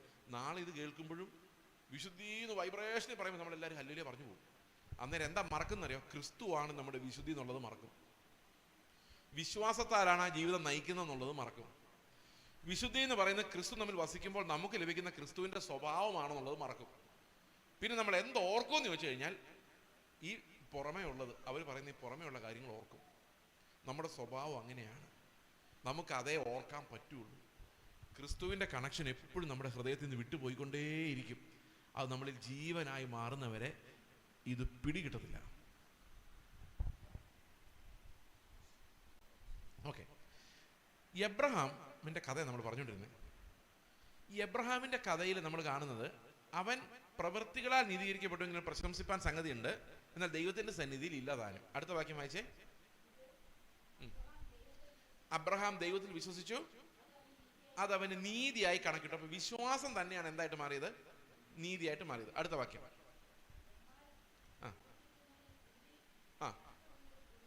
പ്രവർത്തിക്കുന്നവന് കൂലി കണക്കിടുന്ന കൃപയായിട്ടല്ല, കടമായിട്ടത്രേ. ഉദാഹരണത്തിന് ഈ ഹാള് കൺവെൻഷൻ നടക്കാൻ വേണ്ടി ഒന്ന് പെയിന്റ് അടിക്കാൻ തീരുമാനിച്ചെന്ന് വിചാരിച്ചോ, അല്ലെങ്കിൽ കാർപ്പറ്റ് എന്തെങ്കിലും ഒരു പണി ചെയ്യാൻ തീരുമാനിച്ചെന്ന് വിചാരിച്ചോ, അല്ലെങ്കിൽ വീഡിയോ വർക്കോ എന്തെങ്കിലും ചെയ്യാൻ തീരുമാനിച്ചു. എന്നെ വിളിക്കുകയാണ് കൂലിക്ക്.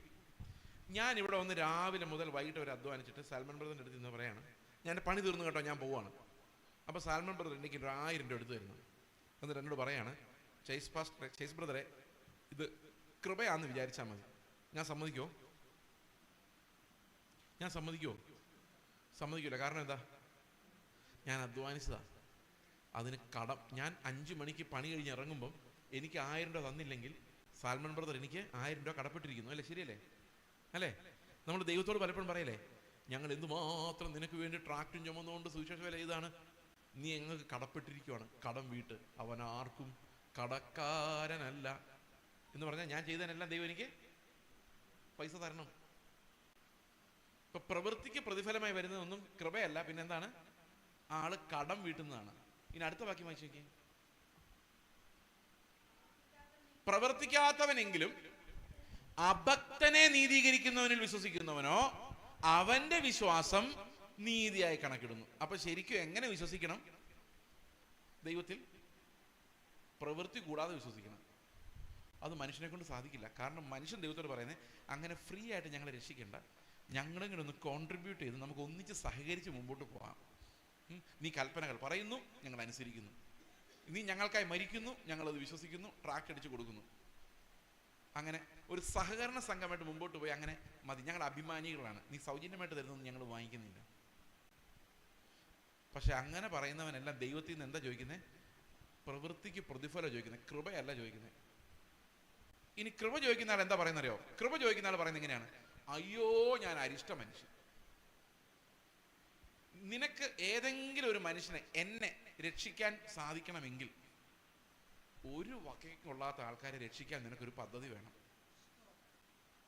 ഞാൻ അതുപോലത്തെ ഒരുത്തനാണ്. എനിക്കൊന്നും പുകഴാനില്ല, പ്രശംസ കട്ടാണ്. അതുകൊണ്ട് ഞാൻ അഭക്തനും കൊള്ളരുതാത്തവനുമാണ്. കർത്താവ്, അങ്ങനെ നിനക്ക് എന്നെ നീതീകരിക്കാൻ പറ്റുമോ? നീതിമാനാക്കി മാറ്റാൻ പറ്റുമോ? അങ്ങനെ പറ്റുമെന്നുള്ള വിശ്വാസമാണ് എന്നെ നീതീകരിക്കുന്നത്. അതായത് എന്നിലൊരു പ്രശംസയും ഇല്ലാത്ത വിശ്വാസം. ഞാൻ ഒന്നും ചെയ്തിട്ടില്ല എന്നുള്ള സമ്മതം. I haven't done anything. കർത്താവ് എല്ലാം നിന്റെ കൃപയാണ്. അങ്ങനെ പറയുന്നവൻ മാത്രമേ രക്ഷപ്പെടുന്നുള്ളൂ. മനസ്സിലായ? അത്രയും വിശ്വസിക്കാൻ പറ്റുന്നില്ലേ? അടുത്തത് 17-ാം വാക്യം. എബ്രഹാം എങ്ങനെയാണ് ഈ വിശ്വാസത്താൽ രക്ഷപ്പെട്ടത്? മരിച്ചവരെ ജീവിപ്പിക്കുകയും ഇല്ലാത്തതിന് ഉള്ളതുപോലെ വിളിച്ചു വരുത്തുകയും ചെയ്തവനായി താൻ വിശ്വസിച്ച ദൈവത്തിൽ. അപ്പം എബ്രഹാം എന്താ വിശ്വസിച്ചത്? 2 കാര്യങ്ങളാണ്. മരിച്ചവരെ ഉയർപ്പിക്കുകയും ഇല്ലാത്തതിനെ ഉള്ളതുപോലെ വിളിച്ചു വരുത്തുകയും ചെയ്യുന്നവൻ. ഇത്രയും വിശ്വസിച്ചപ്പോഴേക്കും എബ്രഹാം ആരായി മാറി? നീതിമാനായി മാറി. അവൻ ദൈവത്തിൽ വിശ്വസിച്ചത് അവന് നീതിയായി കണക്കിട്ടു. അതെങ്ങനെ സംഭവിച്ചു? എബ്രഹാം ആദ്യം വളരെ ബലഹീനനായ ഒരു മനുഷ്യനായിരുന്നു. എബ്രഹാമും ഭാര്യയായിട്ട് പോകുമ്പോൾ അബിമേലെക്ക് എബ്രഹാമിന്റെ ഭാര്യയെ തട്ടിക്കൊണ്ടു പോകുന്ന ഒരു പേടി ഉണ്ടായപ്പോൾ എബ്രഹാം എന്താ പറഞ്ഞെന്നറിയാവോ? ഭാര്യയോട് എന്താ പറഞ്ഞേ? സഹോദരിയാന്ന് പറയണം. എന്തുകൊണ്ടാ? അപ്പൊ എബ്രഹാം ശരിക്കും സാറയുടെ എന്താ പറഞ്ഞെന്നറിയോ? നിന്നെ എന്തായാലും അവർ കൊണ്ടുപോകും, നീ സഹോദരനാ ഞാൻ എന്ന് പറയാൻ എനിക്കെങ്കിലും എൻ്റെ തടി രക്ഷിക്കാം. ഭർത്താവ് എന്ന് പറഞ്ഞ് എന്നെ കൊന്നിട്ട് കൊണ്ടുപോകും, സഹോദരി എന്ന് പറഞ്ഞ് എന്നെ കൊല്ലാതെ കൊണ്ടുപോകും. അപ്പൊ നീ പോകുന്ന വഴിക്ക് എന്നെ രക്ഷിച്ചിട്ട് പോകണം. ഏതെങ്കിലും ഭർത്താവ് അങ്ങനെ പറഞ്ഞാൽ ഭാര്യമാർ സമ്മതിക്കുമോ? എന്നൊരു ആലോചിച്ച് നോക്കി. അപ്പൊ എബ്രഹാം ഭാര്യയെ രക്ഷിക്കാനല്ല ശ്രമിക്കുന്നത്, സ്വന്തം തടി രക്ഷിക്കാനാണ് ശ്രമിക്കുന്നത്. അതാണ് എബ്രഹാമിന്റെ കപ്പാസിറ്റി. അത്രേ പറ്റൂ. ഇനി എബ്രഹാമിനോട് ദൈവം പറഞ്ഞു, നിന്റെ സന്തതി ആകാശത്തിലെ നക്ഷത്രങ്ങൾ പോലെ ആകും. വിശ്വസിച്ചില്ല. വിശ്വസിച്ചും തോന്നി, വിശ്വാസം ഉള്ളിൽ ഉണ്ടായി. പക്ഷെ പിന്നെയും ആൾക്കാർ വിചാരിക്കുക, വിശ്വാസം മാത്രം മതിയോ ബ്രദറെ, കുറച്ച് പ്രവൃത്തി കൂടെ വേണ്ടേ? ഹാഗാർ പറഞ്ഞു, ചുമ്മാ വിശ്വസിച്ചുകൊണ്ടിരുന്നിട്ട് കാര്യമൊന്നുമില്ല, കുറച്ചങ്ങ് പ്രവർത്തിക്കണം. എന്ത് ചെയ്യണം? ഞാൻ ഹാഗാറിനെ നിന്റെ അടുത്തേക്ക് വിട്ടേക്കാം. സാറാ പറയാം, ഓക്കെ എന്നാ പിന്നെ ആയിക്കോട്ടെ. വിശ്വാസം പ്ലസ് പ്രവൃത്തി. വിശ്വാസം ദൈവത്തിൽ തന്നത്, പ്രവൃത്തി ഞാൻ ഉണ്ടാക്കിയത്. അവസാനം ആരാ ഉണ്ടായത്? ഇസ്മായിൽ. ആ പ്രതിസന്ധി ഇന്നേ വരെ ലോകത്തിൽ നിന്ന് മാറിയിട്ടില്ല. ഇപ്പോഴും ആ പ്രതിസന്ധി അങ്ങനെ കിടക്കുക. ഇസ്മായിൽ അന്നുണ്ടായ പ്രതിസന്ധി മാറിയിട്ടില്ല. മനുഷ്യൻ രക്ഷയോട്, വാഗ്ദത്തങ്ങളോട് സ്വന്തം പ്രവൃത്തികൾ ആഡ് ചെയ്തപ്പോൾ വന്ന സംഭവം. എന്നാൽ അവസാനം കർത്താവ് കൊണ്ട് പറയാണ്, ഇന്ന് ഈ പ്രവൃത്തി എന്ന് പറഞ്ഞുകൊണ്ട് ഉണ്ടാക്കുന്ന മുഴുവൻ ഇസ്മായിലുകളാ. എല്ലാ ശല്യമാണ്, എല്ലാ പ്രസ്ഥാനങ്ങള്, ഇലക്ഷനായി, അടിയായി, പിടിയായി, ഇതെല്ലാം മനുഷ്യൻ ദൈവത്തിന് വേണ്ടി വൈബ്രേഷനോട് പ്രവർത്തിച്ചതാണ്. എല്ലാം പൊട്ടി.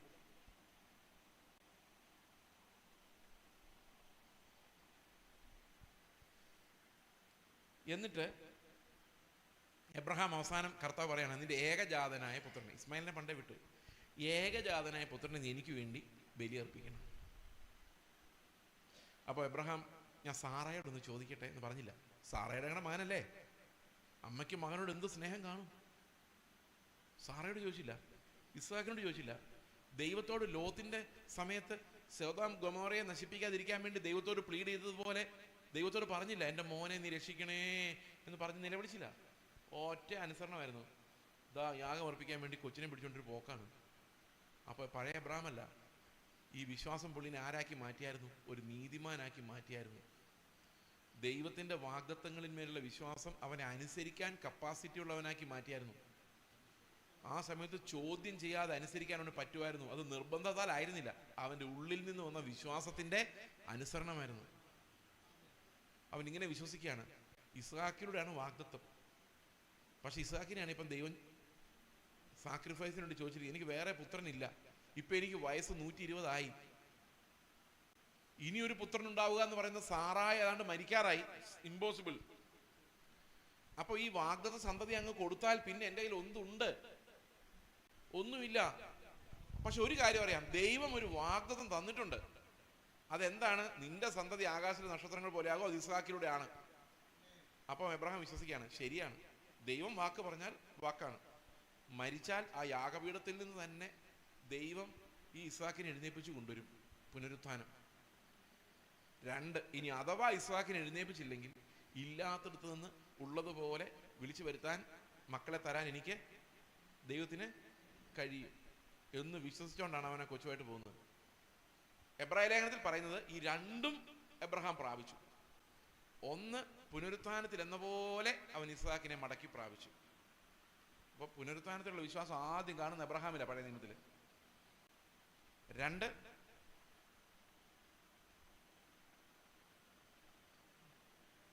അനേകം ജാതികൾ ഇല്ലാത്തടത്ത് നിന്ന് ദൈവം വിളിച്ചു കൂട്ടി വരുത്തുന്നത് പോലെ നമ്മളെപ്പോലെയുള്ള അനേകം മക്കളെ വിശ്വാസത്താൽ എബ്രഹാമിന് സന്തതികളായി കൊടുത്തു. ഒരു ബഹുജനക്കൂട്ടത്തിന്റെ പിതാവായി അവൻ മാറി. എങ്ങനെയാണ് എബ്രഹാം നമുക്ക് പിതാവായെന്നറിയാം? എബ്രഹാമിൻ്റെ അതേ വിശ്വാസമാണ് നമ്മുടെയും വിശ്വാസം. ആ വിശ്വാസം, എബ്രഹാമിനെ നീതീകരിച്ച അതേ വിശ്വാസമാണ് നമ്മുടെ വിശ്വാസം. എന്താ വിശ്വാസം അറിയോ? ദൈവത്തിൻ്റെ വാഗ്ദത്തങ്ങളിന്മേലുള്ള വിശ്വാസം. എന്താ ദൈവം വാഗ്ദത്തം ചെയ്തിരിക്കുന്നത്? ഒരു ചർച്ച ചെന്നപ്പോൾ അവർ പറയാണ് 2 നില പണിയാൻ പോവാ. അവർ ഇങ്ങനെ ആലോചന പറയാം. അപ്പോൾ ഞാൻ ചോദിച്ചു, ഇവിടെയൊന്നും ആവശ്യത്തിന് ആൾക്കാരില്ലല്ലോ, പിന്നെ എന്തിനാ 2 നില എന്ന് പറയാം? അതൊരു വാഗ്ദത്തം ഉണ്ട് ബ്രദറേന്ന്. ഞാൻ പറഞ്ഞു, എത്ര അധ്യായം, എത്ര വാക്യം, എവിടെ? പുള്ളി പറഞ്ഞു, അങ്ങനെയല്ല, കഴിഞ്ഞ ആഴ്ച ഒരു പ്രവാചകൻ വന്നപ്പം തന്ന വാഗ്ദത്തമാണ്. ഞാൻ പറഞ്ഞു, പ്രവാചകൻ വലിയ ചർച്ച ആകാൻ ആഗ്രഹിക്കുന്നത്, കാരണം നിങ്ങൾ പിന്നെ അവരെ വിളിക്കുമല്ലോ, അല്ലേ? ഇത് 4 ചിതറിപ്പോകുന്ന പ്രവാചകൻ പറഞ്ഞ് നിങ്ങൾ പിന്നെ അവരെ അടുപ്പിക്കുമോ? ഇല്ല. അപ്പം നിങ്ങളെ പ്രസാദിപ്പിക്കുക എന്നുള്ള പുള്ളിയുടെ ആവശ്യമാണ്. നിങ്ങൾ ഇതിനിടയിൽ ഇത് പണിയാൻ പോയാൽ കടത്തിന് മേൽ കടമായി നിങ്ങൾ നശിക്കും. ദൈവത്തിൻ്റെ ഹിതമില്ലാതെ ഒരു പണിക്ക് ഇറങ്ങിക്കഴിഞ്ഞാൽ നമ്മളെ വെളുപ്പിച്ചുകൊണ്ടേ ആ പണി പോവുള്ളൂ. സാധാരണ ഇതിൽ ആൾക്കാർ പറയാറുണ്ട്, പാസ്റ്ററെ പള്ളിപ്പണിയാണ്. അപ്പം എന്തിനാ ബ്രദറെ? ദൈവം പറഞ്ഞു പള്ളി പണിയാൻ. പൈസ അത് തെണ്ടി മേടിച്ചോളാനാണ് പറഞ്ഞേക്കുന്നത്. ദൈവം അത് തരില്ല, പണിതോളാൻ പറയുള്ളൂ. ഇങ്ങനത്തെ ഒരു ആളാണോ ദൈവം? ദൈവം പണിയാൻ പറഞ്ഞാൽ ദൈവം എന്തും തരും. പണിയാനുള്ള ആളെയും തരും, കാശും തരും, എല്ലാം തരും. നമ്മളല്ല, ദൈവം പ്രവർത്തിക്കും. അതാണ് ദൈവത്തിൻ്റെ ഹിതം എന്ന് പറയുന്നത്. ശരിയല്ലേ? ഓക്കെ. അപ്പോൾ എബ്രഹാമിൻ്റെ ലൈഫിൽ ഇത് രണ്ടും കിട്ടി. നമ്മളെയും കിട്ടി, ഇസ്ഹാക്കിനെയും കിട്ടി. ബഹുജാതികൾക്ക് അവൻ പിതാവായി മാറി. അതേ വിശ്വാസമാണ് നമ്മുടേതെന്നാണ് ബൈബിളിൽ പറയുന്നത്. എന്താ വിശ്വാസം എന്നറിയാമോ? നമുക്ക് റോമാലേഖനത്തിൻ്റെ 4-ാം അധ്യായത്തിൻ്റെ അവസാനത്തെ 3 വാക്യങ്ങൾ വായിക്കാം.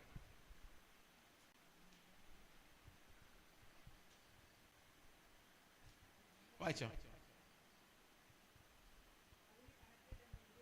അവന് കണക്കിട്ടു എന്ന് എഴുതിയിരിക്കുന്നത് അവനെ സംബന്ധിച്ച് മാത്രമല്ല, നമ്മെ വിചാരിച്ചും കൂടി ആകുന്നു. അപ്പൊ എബ്രഹാം എങ്ങനെ നമുക്ക് പിതാവായത്? അവൻ എങ്ങനെയാണോ വിശ്വാസം നീതിയായി കണക്കിട്ടു, അവന് കണക്കിട്ടു എന്ന് പറയുന്നത് അവന് മാത്രമല്ല, അത് നമ്മളെ സംബന്ധിച്ചും കൂടെ ആകുന്നു. അടുത്ത വാക്യം, നമ്മുടെ അതിക്രമങ്ങൾ നിമിത്തം മരണത്തിന് ഏൽപ്പിക്കപ്പെട്ടു. ഇതാണ് ഫെയ്ത്ത് എന്ന് പറയുന്നത്. അല്ലാതെ കാറ് വരും വീട് വരും എന്നുള്ളതല്ല. നമ്മുടെ അതിക്രമങ്ങൾ നിമിത്തം മരണത്തിന് ഏൽപ്പിക്കപ്പെട്ടും നമ്മുടെ നീതീകരണത്തിനായി ഉയർപ്പിച്ചുമിരിക്കുന്ന നമ്മുടെ കർത്താവായ യേശുക്രിസ്തുവിനെ മരണത്തിൽ നിന്ന് ഉയർപ്പിച്ചവനിൽ വിശ്വസിക്കുന്ന നമുക്കും കണക്കിടുവാനുള്ളത് തന്നെ. ഇപ്പൊ ഒരു ചോദ്യമുണ്ട്. ഒരു ചോദ്യം ഞാൻ നിങ്ങളോട് ചോദിക്കുകയാണ്. യേശുക്രിസ്തു തന്നെ എഴുന്നേറ്റ് പോയതാണോ മരണത്തിൽ നിന്ന്, അതോ പിതാവ് അവനെ എഴുന്നേൽപ്പിച്ചതാണോ? പറ. പിതാവ് എഴുന്നേൽപ്പിച്ച. പക്ഷെ യേശുക്രിസ്തുവിന് തന്നെ എഴുന്നേക്കാൻ പറ്റുമായിരുന്നു, അല്ലേ? കർത്താവ് പറഞ്ഞില്ല, ഈ മന്ദിരം പൊളിപ്പിൻ, ഞാൻ 3 ദിവസം കൊണ്ട് ഇതിനെ പണിയും. ആര് പണിയെന്ന പറഞ്ഞേ? കർത്താവ് പണിയെന്ന പറഞ്ഞേ, അല്ലേ? അതുപോലെ കർത്താവ് പറഞ്ഞു, എൻ്റെ ജീവൻ വെക്കാനും എടുക്കാനും എനിക്ക് അധികാരമുണ്ട് എന്ന് പറഞ്ഞു കഴിഞ്ഞാൽ അതിനർത്ഥം എന്താ? കർത്താവിന് തന്നെ പോകാൻ പറ്റുമായിരുന്നു. പക്ഷെ കർത്താവ് അത് ചെയ്തില്ല.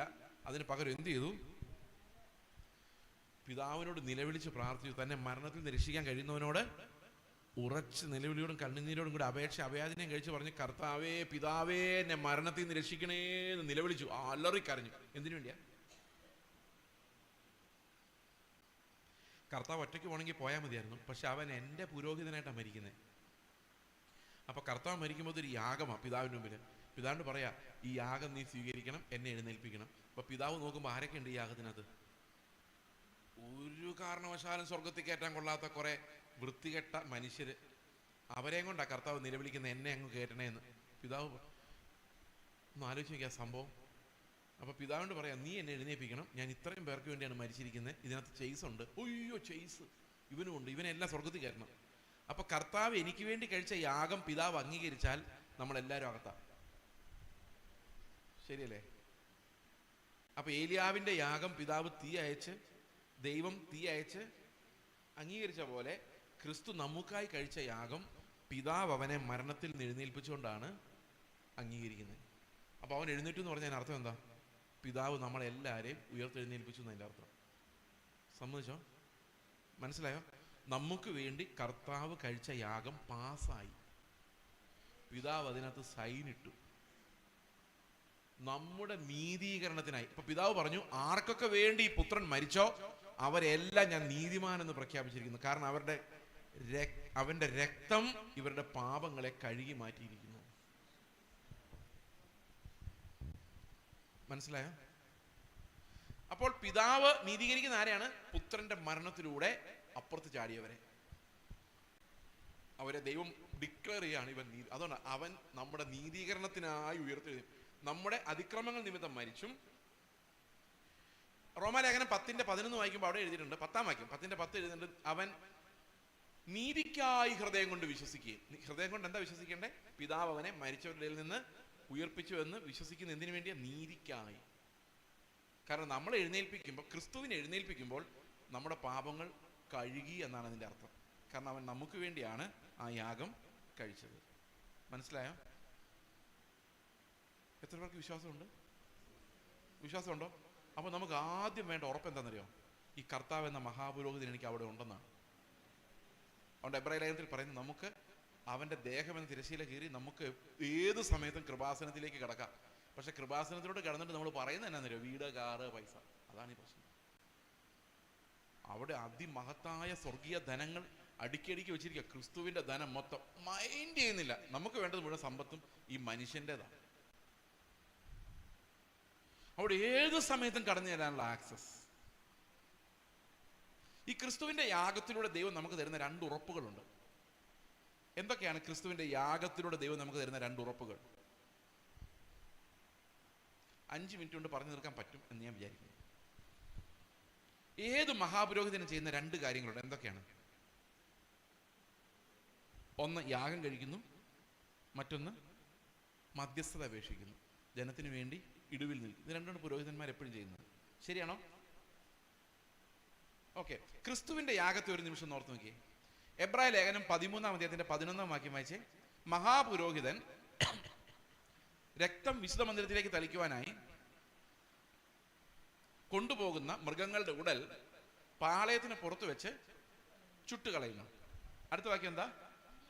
അങ്ങനെ യേശുവും സ്വന്തം രക്തത്താൽ ജനത്തെ വിശദീകരിക്കേണ്ടതിന് നഗരവാതിലിന് വെളിയിൽ വെച്ച് കഷ്ണം സഹിച്ചു. അപ്പൊ ഒരു കാര്യം നമ്മൾ ആ പിക്ചർ ഒന്ന് ആലോചിച്ച് നോക്കി. ഒരു മഹാപുരോഹിതൻ യാഗമർപ്പിക്കാൻ വേണ്ടി അർപ്പിക്കാൻ വേണ്ടി രക്തവുമായിട്ട് വിശുദ്ധ മന്ദിരത്തിലേക്ക് പോകുന്നു. ആ സമയത്ത് ആ മൃഗം എന്ത് ചെയ്യുന്നു? മൃഗത്തിൻ്റെ ശരീരം വെളിയിൽ ചുട്ടുകളയുന്നു. അപ്പോൾ ശരീരം ഒരിടത്ത്, രക്തം അർപ്പിക്കുന്ന വേറൊരിടത്ത്, അങ്ങനെയല്ലേ?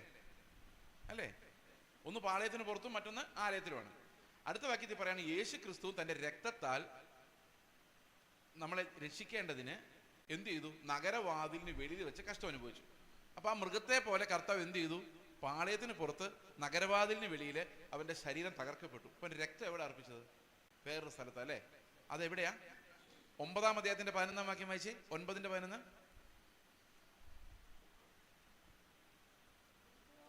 ക്രിസ്തുവോ വരുവാനുള്ള നന്മകളുടെ മഹാപുരോഹിതനായി വന്നിട്ട് കൈപ്പണിയല്ലാത്തതായി എന്ന് പറഞ്ഞാൽ മനുഷ്യനുണ്ടാക്കാത്ത, ഈ സൃഷ്ടിയിൽ ഉൾപ്പെടാത്തതും വലിപ്പവും തികവുമുള്ളൊരു കൂടാരത്തിൽ കൂടി ആട്ടുകൊറ്റന്മാരുടെയും പശുകിടാങ്ങളുടെ രക്തത്താലല്ല, തൻ്റെ സ്വന്തം രക്തത്താൽ തന്നെ ഒരിക്കലായി പ്രവേശിച്ച് എന്നേക്കുമായുള്ളൊരു വീണ്ടെടുപ്പ് സാധിപ്പിച്ചു. ഇതാണ് മൽക്കിസദേക്കിന്റെ പൗരോഹിത്യം എന്ന് പറയുന്നത്. ഒറ്റ യാഗമാണ്. അതെവിടെ അർപ്പിച്ചതെന്നറിയോ? നിത്യമായൊരു കൂടാരത്തിൽ. ഈ നിത്യമായ കൂടാരത്തിൽ അത് അർപ്പിച്ചാലുള്ള പ്രത്യേകത എന്താണെന്നറിയോ? നമ്മളെപ്പം നോക്കിയാൽ അവിടെ ടൈം ഇല്ലാത്തത് കൊണ്ട് എപ്പോഴും ഈ രക്തം നമ്മോട് സംസാരിച്ചുകൊണ്ടേയിരിക്കും ഗുണകരമായി. നമ്മുടെ ടൈമില്ല, അത് എറ്റേണലിയാണ് അർപ്പിക്കപ്പെട്ടിരിക്കുന്നത്. അപ്പോൾ നമുക്ക് ദുർമനസാക്ഷിയുടെ ആവശ്യമില്ല. എപ്പോൾ വേണമെങ്കിലും ഈ കൃപാസനത്തിലോട്ട് എന്നാൽ മതി. കർത്താവേ, ഞാൻ പോക്കാണല്ലോ. അവിടെ നമുക്ക് വാഷിങ് എപ്പോഴും ഉണ്ട്. ആ വാഷിങ് ഒരിക്കലും ഇല്ലാതെ പോകുന്നില്ല. അയ്യോ ഞാൻ പോയെന്ന് ആരും ചിന്തിക്കേണ്ട. ഏത് സമയത്തും തിരിച്ച് കർത്താവിൻ്റെ അടുത്തോട്ടിയല്ല. ഇതാണ് മൽക്കിസദേക്കിന്റെ പൗരോഹിത്യം. നിത്യതയിൽ അർപ്പിക്കപ്പെട്ട പൗരോഹിത്യമാണ്, എറ്റേണലാണ്, ഒരിക്കലും അതിന് മാറ്റം. ഇതാണ് നമ്മുടെ ഒരു പ്രത്യാശയുടെ ബലം. ഒരു കാര്യം. രണ്ടാമത്തെ കാര്യം എന്നറിയാമോ? താൻ മുഖാന്തരമായി, താൻ എന്നേക്കും ജീവിക്കുന്നവനാകയാൽ താൻ മുഖാന്തരമായി ദൈവത്തോട് അടുക്കുന്നവരെ വേണ്ടി പക്ഷപാതം ചെയ്യുവാൻ എന്നേക്കും ജീവിക്കുന്നവനാകയാൽ അവരെ പൂർണ്ണമായും രക്ഷിക്കാൻ അവൻ ശക്തനാകും എന്ന് പറഞ്ഞു കഴിഞ്ഞാൽ, ഞാൻ നിങ്ങൾക്ക് വേണ്ടി പ്രാർത്ഥിച്ചാൽ ദൈവം കേൾക്കുമോ? നിങ്ങൾ തന്നെ പ്രാർത്ഥിച്ചാലാണോ ദൈവം പെട്ടെന്ന് കേൾക്കുന്നത്? എല്ലാം കണക്കാ. യേശു ക്രിസ്തുവിലൂടെ മാത്രമേ പ്രാർത്ഥന കേൾക്കുള്ളൂ. പ്രത്യേകിച്ച് അവൾ പ്രാർത്ഥിച്ചുകൊണ്ട് പ്രയോജനമൊന്നുമില്ല. കാരണം ക്രിസ്തു എന്ന ഏക മധ്യസ്ഥൻ മാത്രമേ ഉള്ളൂ. എന്നാൽ പെന്തക്കോസ്തുകാർക്കും കത്തോലിക്കർക്കും തമ്മിലൊരു വലിയൊരു സാമ്യമുള്ള എന്താണെന്ന് വെച്ച് കഴിഞ്ഞാൽ, പെന്തക്കോസ്തുകാർ, കത്തോലിക്കർ ഡയറക്റ്റ് യേശു ക്രിസ്തുവിൻ്റെ അടുത്ത് ചെല്ലുകയില്ല. അവർ പുണ്യാളന്മാർ വഴി ചെല്ലുള്ളൂ. ശരിയല്ലേ? അന്തോണിസ് പുണ്യാളൻ ഞങ്ങൾക്ക് വേണ്ടി അപേക്ഷിക്കണമേ. മരിച്ചുപോയ അന്തോണിസ് പുണ്യാളനാണ് അപേക്ഷിക്കുന്നതേ ഉള്ളൂ. പെന്തക്കോസ്തുകാർ എന്നറിയാം, തങ്ക് ബ്രദറെ ഞങ്ങൾക്ക് വേണ്ടി അപേക്ഷിക്കണമേ. ജീവിച്ചിരിക്കുന്ന മധ്യസ്ഥന. ആ പുള്ളി പ്രാർത്ഥിച്ച ദൈവം പെട്ടെന്ന് കേൾക്കും, ഞാൻ പ്രാർത്ഥിച്ച കേൾക്കില്ല. ഇങ്ങനൊരു വിശ്വാസം ഇവർക്കെല്ലാം ഉള്ളത്. ശ്രദ്ധിച്ചിട്ടുണ്ടത്? അപ്പൊ ആരാ മധ്യസ്ഥൻ? ഞാൻ യേശുക്രിസ്തുവിന്റെ നാമത്തിൽ പ്രാർത്ഥിച്ച് ഒന്നും നടക്കുന്നില്ല. അവസാനം തങ്കുബ്രതം എന്ന് പറഞ്ഞപ്പോൾ തങ്കുബ്രതം പ്രാർത്ഥിച്ച് നടന്നു. അപ്പൊ ആരാ കുറച്ചുകൂടെ വർക്കിംഗ് മധ്യസ്ഥൻ? അവര് മരിച്ചുപോയ അന്തോണീസ് പുണ്യാളനൊക്കെ 10 രൂപ സ്വോത്രച്ചിട്ടാൽ അവരതുപോലും മൈൻഡ് ചെയ്യുന്നില്ല. പക്ഷെ ഇവരങ്ങനല്ല. ജീവിച്ചിരിക്കുന്ന മധ്യസ്ഥന്മാർ അവരെന്ത് കൊടുത്താലും മതിയാകാത്തവരാണ്, അപകടകാരികളാണ്. ഞാനിത് പറയാൻ വരുന്നത് എന്തെന്നറിയോ? ഇവിടുത്തെ പ്രശ്നം ഈ മധ്യസ്ഥനായ ഒരു യേശുക്രിസ്തു മാത്രമേ ഉള്ളൂ. എല്ലാ മതങ്ങളും തട്ടിപ്പാണ്. യാക്കോബ, കത്തോലിക്ക ഉൾപ്പെടെ സകലതും. കാരണം എന്താണെന്നറിയോ? യാക്കോബക്കാര് ഈ മൽക്കിസദേക്കിന്റെ പൗരോഹിത്യത്തിലോട്ട് നോക്കിപ്പിക്കുകയില്ല. നോക്കിപ്പിച്ച് കഴിഞ്ഞാൽ നിങ്ങളെല്ലാം രക്ഷപ്പെടും, സ്വാതന്ത്ര്യം പ്രാപിക്കും. അതുകൊണ്ട് അവര് അഹറോന്യ പൗരോഹിത്യത്തിലോട്ട് നോക്കിപ്പിക്കുകയുള്ളൂ. അവർ പറയും, ആദ്യാചാര്യത്വം കൈക്കൊണ്ട് അഹറോൻ മോശയോട് ഒന്നിച്ച് സ്കറിയായ്ക്ക് അത് നൽകി. മോശ സ്കറിയ ആ പൗരോഹിത്യം യോഹന്നാന് കൊടുത്തു. യോഹന്നാൻ ആ പൗരോഹിത്യം കർത്താവിന് കൊടുത്തു. കർത്താവ് അത് ശിഷ്യന്മാർക്ക് കൊടുത്തു. ശിഷ്യന്മാർ നമുക്കെല്ലാം ഇവിടുത്തെ അച്ഛന്മാർക്ക് കൊടുത്തു. ഒന്ന് ആലോചിക്കുക, മൽക്കിസദേക്ക് എവിടെ കിടക്കുന്നു? ഏകയാഗം എവിടെ കിടക്കുന്നു? അവിടെ നോക്കിയാൽ നമുക്ക് പ്രത്യാശ ഉണ്ടാകുമായിരുന്നു. ഇവിടെ നോക്കിയാൽ ഒരു പ്രത്യാശ ഉണ്ടാകുന്നില്ലെന്ന് മാത്രമല്ല, നമ്മൾ അവസാനം മരിക്കാൻ നേരത്തെ ഒടുക്കത്തെ ഒപ്രൂഷ്മ കഴിച്ചിട്ട് മരിച്ചാലും ഈ അച്ഛൻ അങ്ങോട്ട് ഇറങ്ങുമ്പോൾ ഇയാൾ എത്ര പൈസയും കൊണ്ട് പോയി എന്നറിയാൻ മേലാത്തതുകൊണ്ട് ഒരു ടെൻഷൻ ഉണ്ടാവുമല്ലോ പ്രായമായ അപ്പച്ചന്മാർക്ക്. ആ ഒരു ടെൻഷൻ മാത്രം മതി നരകത്തിൽ പോകാൻ. അപ്പോൾ ഒരു പാപം അവശേഷിക്കുന്നുണ്ട്. ഇപ്പം ഇത്രയും നാളത്തെ ഒപ്രൂഷ്മ കൊണ്ട് പ്രയോജനമില്ല. അപ്പം അപ്പം മരിച്ചു കഴിയുമ്പോൾ 9-ാം ദിവസം അച്ഛൻ വന്ന് ഒരു കുർബാനകൾ നടത്തും. അപ്പം തീർന്നല്ലേ? ഇനി പാപം ചെയ്യാൻ ആൾ ജീവിച്ചിരിപ്പില്ലല്ലോ. പക്ഷേ തീർന്നിട്ടില്ല. 40-ാം ദിവസം അച്ഛൻ പിന്നെയും വരും. പക്ഷേ തീർന്നിട്ടില്ല. വർഷം പിന്നെയും വരും. 50 വർഷം കുർബാന ചൊല്ലിയാൽ ഇയാൾ അകത്താണോ പുറത്താണോ ഒരു ഗ്യാരണ്ടി ഇല്ല. ഇതിലേതെങ്കിലും ഒരു കുർബാന അവിടെ അംഗീകരിച്ചോ? ഒരു സാധ്യതയില്ല. എന്തുകൊണ്ടാണെന്നറിയോ? ഈ അഹറോന്യ പൗരോഹിത്യത്താൽ പാപം ഒരിക്കലും പോകുന്നില്ല. അതിങ്ങനെ മെഴുകി കിടക്കുകയുള്ളൂ, ഒരിക്കലും നീങ്ങുന്നില്ല. മനസ്സിലായോ? ഒരു പ്രാവശ്യം കഴിഞ്ഞാൽ അടുത്ത ആഴ്ച പിന്നെ ഈ യാഗം കഴിക്കണം. ഇത് കഴിച്ച് ഒരു ഗതിയില്ലാതെ ഒരു ഉറപ്പും ഇല്ലാതെ ഇങ്ങനെ ജീവിക്കുകയാണ്. പക്ഷെ ഒരു നിമിഷം മൽക്കിസദേക്കിന്റെ പൗരോഹിത്യത്തിലോട്ട് നോക്കിയേ, അതെന്നെന്നും നമുക്കായി ഗുണകരമായി സംസാരിക്കുന്നു. ആരുടെയും ചെലവില്ലാതെ, മധ്യസ്ഥതയില്ലാതെ, പൗരോഹിത്യമില്ലാതെ നമ്മളെല്ലാം ഒരേ സഹോദരന്മാരെ പോലെ യേശുക്രിസ്തു എന്ന ഏക മധ്യസ്ഥനിലൂടെ പിതാവായ ദൈവത്തിൻ്റെ അടുത്തേക്ക് ധൈര്യമായി പ്രവേശിക്കുന്നു. അതാണ് ഞങ്ങളുടെ വിശ്വാസം. ഇതാണ് വ്യത്യാസം. സാധാരണ നിങ്ങൾ വെളിയിൽ കാണുന്ന പെന്തക്കോസ്ത് ഇതും തമ്മിലുള്ള വ്യത്യാസം ഇതാണ്. അതായത് we have one mediator and that is Jesus Christ. നമ്മളെല്ലാം സഹോദരങ്ങളാണ്. ആ മീഡിയേറ്റർ വഴി മാത്രമേ ദൈവത്തിൻ്റെ അടുത്തേക്ക് പ്രവേശിക്കാൻ സാധിക്കുകയുള്ളൂ. അത് ഏകയാഗത്താൽ എന്നേക്കുമായി സ്ഥിരപ്പെടുത്തിയിരിക്കുന്നു. ആ ഏകയാഗത്താൽ രക്ഷിക്കപ്പെടുന്നവർക്ക് ഒരു പ്രയോജനമുണ്ട്. എന്താണെന്നറിയോ? അവർക്ക് ഗ്യാരണ്ടിയാണ്. കാരണം ആ യാഗം എനിക്കൂടെ വേണ്ടി ആയിരുന്നു. അതുകൊണ്ട് അതിന് മാറ്റം വരുന്നില്ല. അത് എന്നേക്കുമായി നമ്മളോട് സംസാരിക്കുന്നത് കൊണ്ട് ഇനി ഒരു മതം ആവശ്യമില്ല. ഇനി വിശ്വാസം മാത്രം മതി. എത്ര പേർക്ക് മനസ്സിലായത്? മനസ്സിലായോ?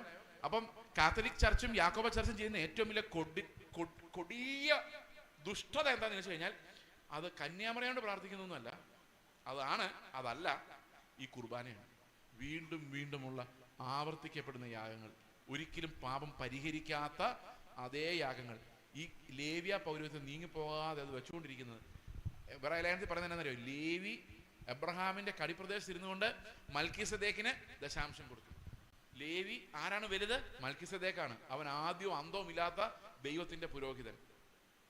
ഓക്കെ, യേശുക്രിസ്തു ആ ഓർഡർ പ്രകാരം ആദ്യവും അവസാനവും ഇല്ലാത്തൊരു പുരോഹിതനായി എന്നേക്കും നമുക്കായി ജീവിക്കുമ്പോൾ, ആ കൃപാസനം തുറന്നു കിടക്കുമ്പോൾ ഇവിടെ ഒരു പ്രയോജനവുമില്ലാത്ത മനുഷ്യനിർമ്മിതമായ വ്യവസ്ഥകൾ, കൂദാശകൾ, മനുഷ്യനിർമ്മിതമായ നിയമങ്ങളെ അനുസരിച്ചുകൊണ്ട് ക്രിസ്തുവിന്റെ കൃപയെ അഗണ്യമാക്കി കളയുന്ന വലിയൊരു വിഭാഗം നമ്മുടെ ചുറ്റുമുണ്ട്. അതുകൊണ്ട് പ്രിയ സഹോദരങ്ങളെ, സത്യത്തിന്റെ വെളിപ്പാട് നിങ്ങൾക്ക് ലഭിക്കുമ്പോൾ നിങ്ങൾ സ്വാതന്ത്ര്യം പ്രാപിക്കണം. അല്ലെങ്കിൽ ഒരു പ്രയോജനവുമില്ല, അല്ലേ? സ്വാതന്ത്ര്യം, സത്യം നമ്മളെ സ്വതന്ത്രരാക്കണം. ആ സത്യത്തിന് നമ്മളെ സ്വതന്ത്രരാക്കാനുള്ള ശക്തിയുണ്ട്. അത് നമ്മൾ അനുഭവിക്കണം. We are free, we are not under the yoke of anyone. Okay, ക്രിസ്തുവിൽ സ്വതന്ത്രരായവർ സാക്ഷാൽ സ്വതന്ത്രരാകുന്നു. അപ്പോൾ ദൈവം നിങ്ങളെ അനുഗ്രഹിക്കട്ടെ. ഈ രക്ഷയുടെ വാഗ്ദത്തങ്ങളെ ഉറച്ചു വിശ്വസിച്ചാൽ ആ വിശ്വാസം നമുക്ക് എബ്രഹാമിന് ഫലിച്ചതുപോലെ നമുക്ക് ദീർഘകാലം നമ്മുടെ ലൈഫ് നോക്കുമ്പോൾ നമ്മളെല്ലാവരും അനുസരണമുള്ളവരായി വെളിപ്പെട്ടു വരും. അത് എബ്രഹാം അറിഞ്ഞുകൊണ്ടല്ല, അവൻ്റെ ഉള്ളിൽ ആ വിശ്വാസം പ്രവൃത്തിയായി അനുസരണമായി മാറിയതാണ്. കാരണം ഇന്ന് പുതിയ നിയമത്തിൽ ക്രിസ്തു നമുക്ക് വെളിപ്പെട്ട് കിട്ടിയത് കൊണ്ട് നമ്മുടെ വിശ്വാസം എന്ന് പറയുന്നത് തന്നെ ഞാനല്ല, ക്രിസ്തു അത്രേ എന്നിൽ വസിക്കുന്നത് എന്നുള്ളതാണ്. അവൻ തീർച്ചയായിട്ടും അവൻ ഉദ്ദേശിക്കുന്ന കാര്യം നമ്മളിൽ സാധിപ്പിക്കാതെ പോവുകയില്ല. അതുകൊണ്ട് നമുക്ക് ഒന്നിച്ച് കർത്താവിന്റെ നാമത്തിൽ നിന്ന് മഹത്വപ്പെടുത്താം. കരങ്ങൾ ഉയർത്തി കർത്താവിനെ സ്തോത്രം ചെയ്യാം. ഓ ലോർഡ്, വി ഗ്ലോറിഫൈ യു. ഞങ്ങൾ നിന്നെ ആരാധിക്കുന്നു, മഹത്വപ്പെടുത്തുന്നു. ഞങ്ങളെ രക്ഷിച്ചതിനായി സ്തോത്രം. ഞങ്ങൾക്ക് എന്ന വാഗ്ദത്തങ്ങൾക്കായി സ്തോത്രം. കർത്താവെ, ഞങ്ങൾ ഉറച്ചു നിന്ന് കർത്താവെ വിശ്വാസത്തിന്റെ പ്രത്യാശയുടെ നല്ല സ്വീകാരം മുറുകെ പിടിച്ച് കർത്താവെ അങ്ങയിലേക്ക് തന്നെ നോക്കുവാൻ, അങ്ങയെ തന്നെ ഉയർത്തുവാൻ, ഏക മധ്യസ്ഥനിലൂടെ പിതാവിന്റെ ആ കൃപാസനത്തിലേക്ക് കടന്നു ചെല്ലുവാൻ ആ ദേവാലയത്തിലൊരു മഹാപുരോഹിതൻ ഞങ്ങൾക്കുള്ളത് കൊണ്ട് ഞങ്ങൾ അങ്ങയെ സ്തോത്രം ചെയ്യുന്നു. കർത്താവെ, അങ്ങ് ഞങ്ങളുടെ ജീവിതത്തിൽ തന്ന ഈ രക്ഷയ്ക്കായി നന്ദി പറയുന്നു. അങ്ങയെ മഹത്വപ്പെടുത്തുന്നു. സകല മഹത്വവും അങ്ങേക്ക് കരയേറ്റുന്നു. കർത്താവായ യേശുക്രിസ്തുവിന്റെ നാമത്തിൽ തന്നെ ആമേൻ.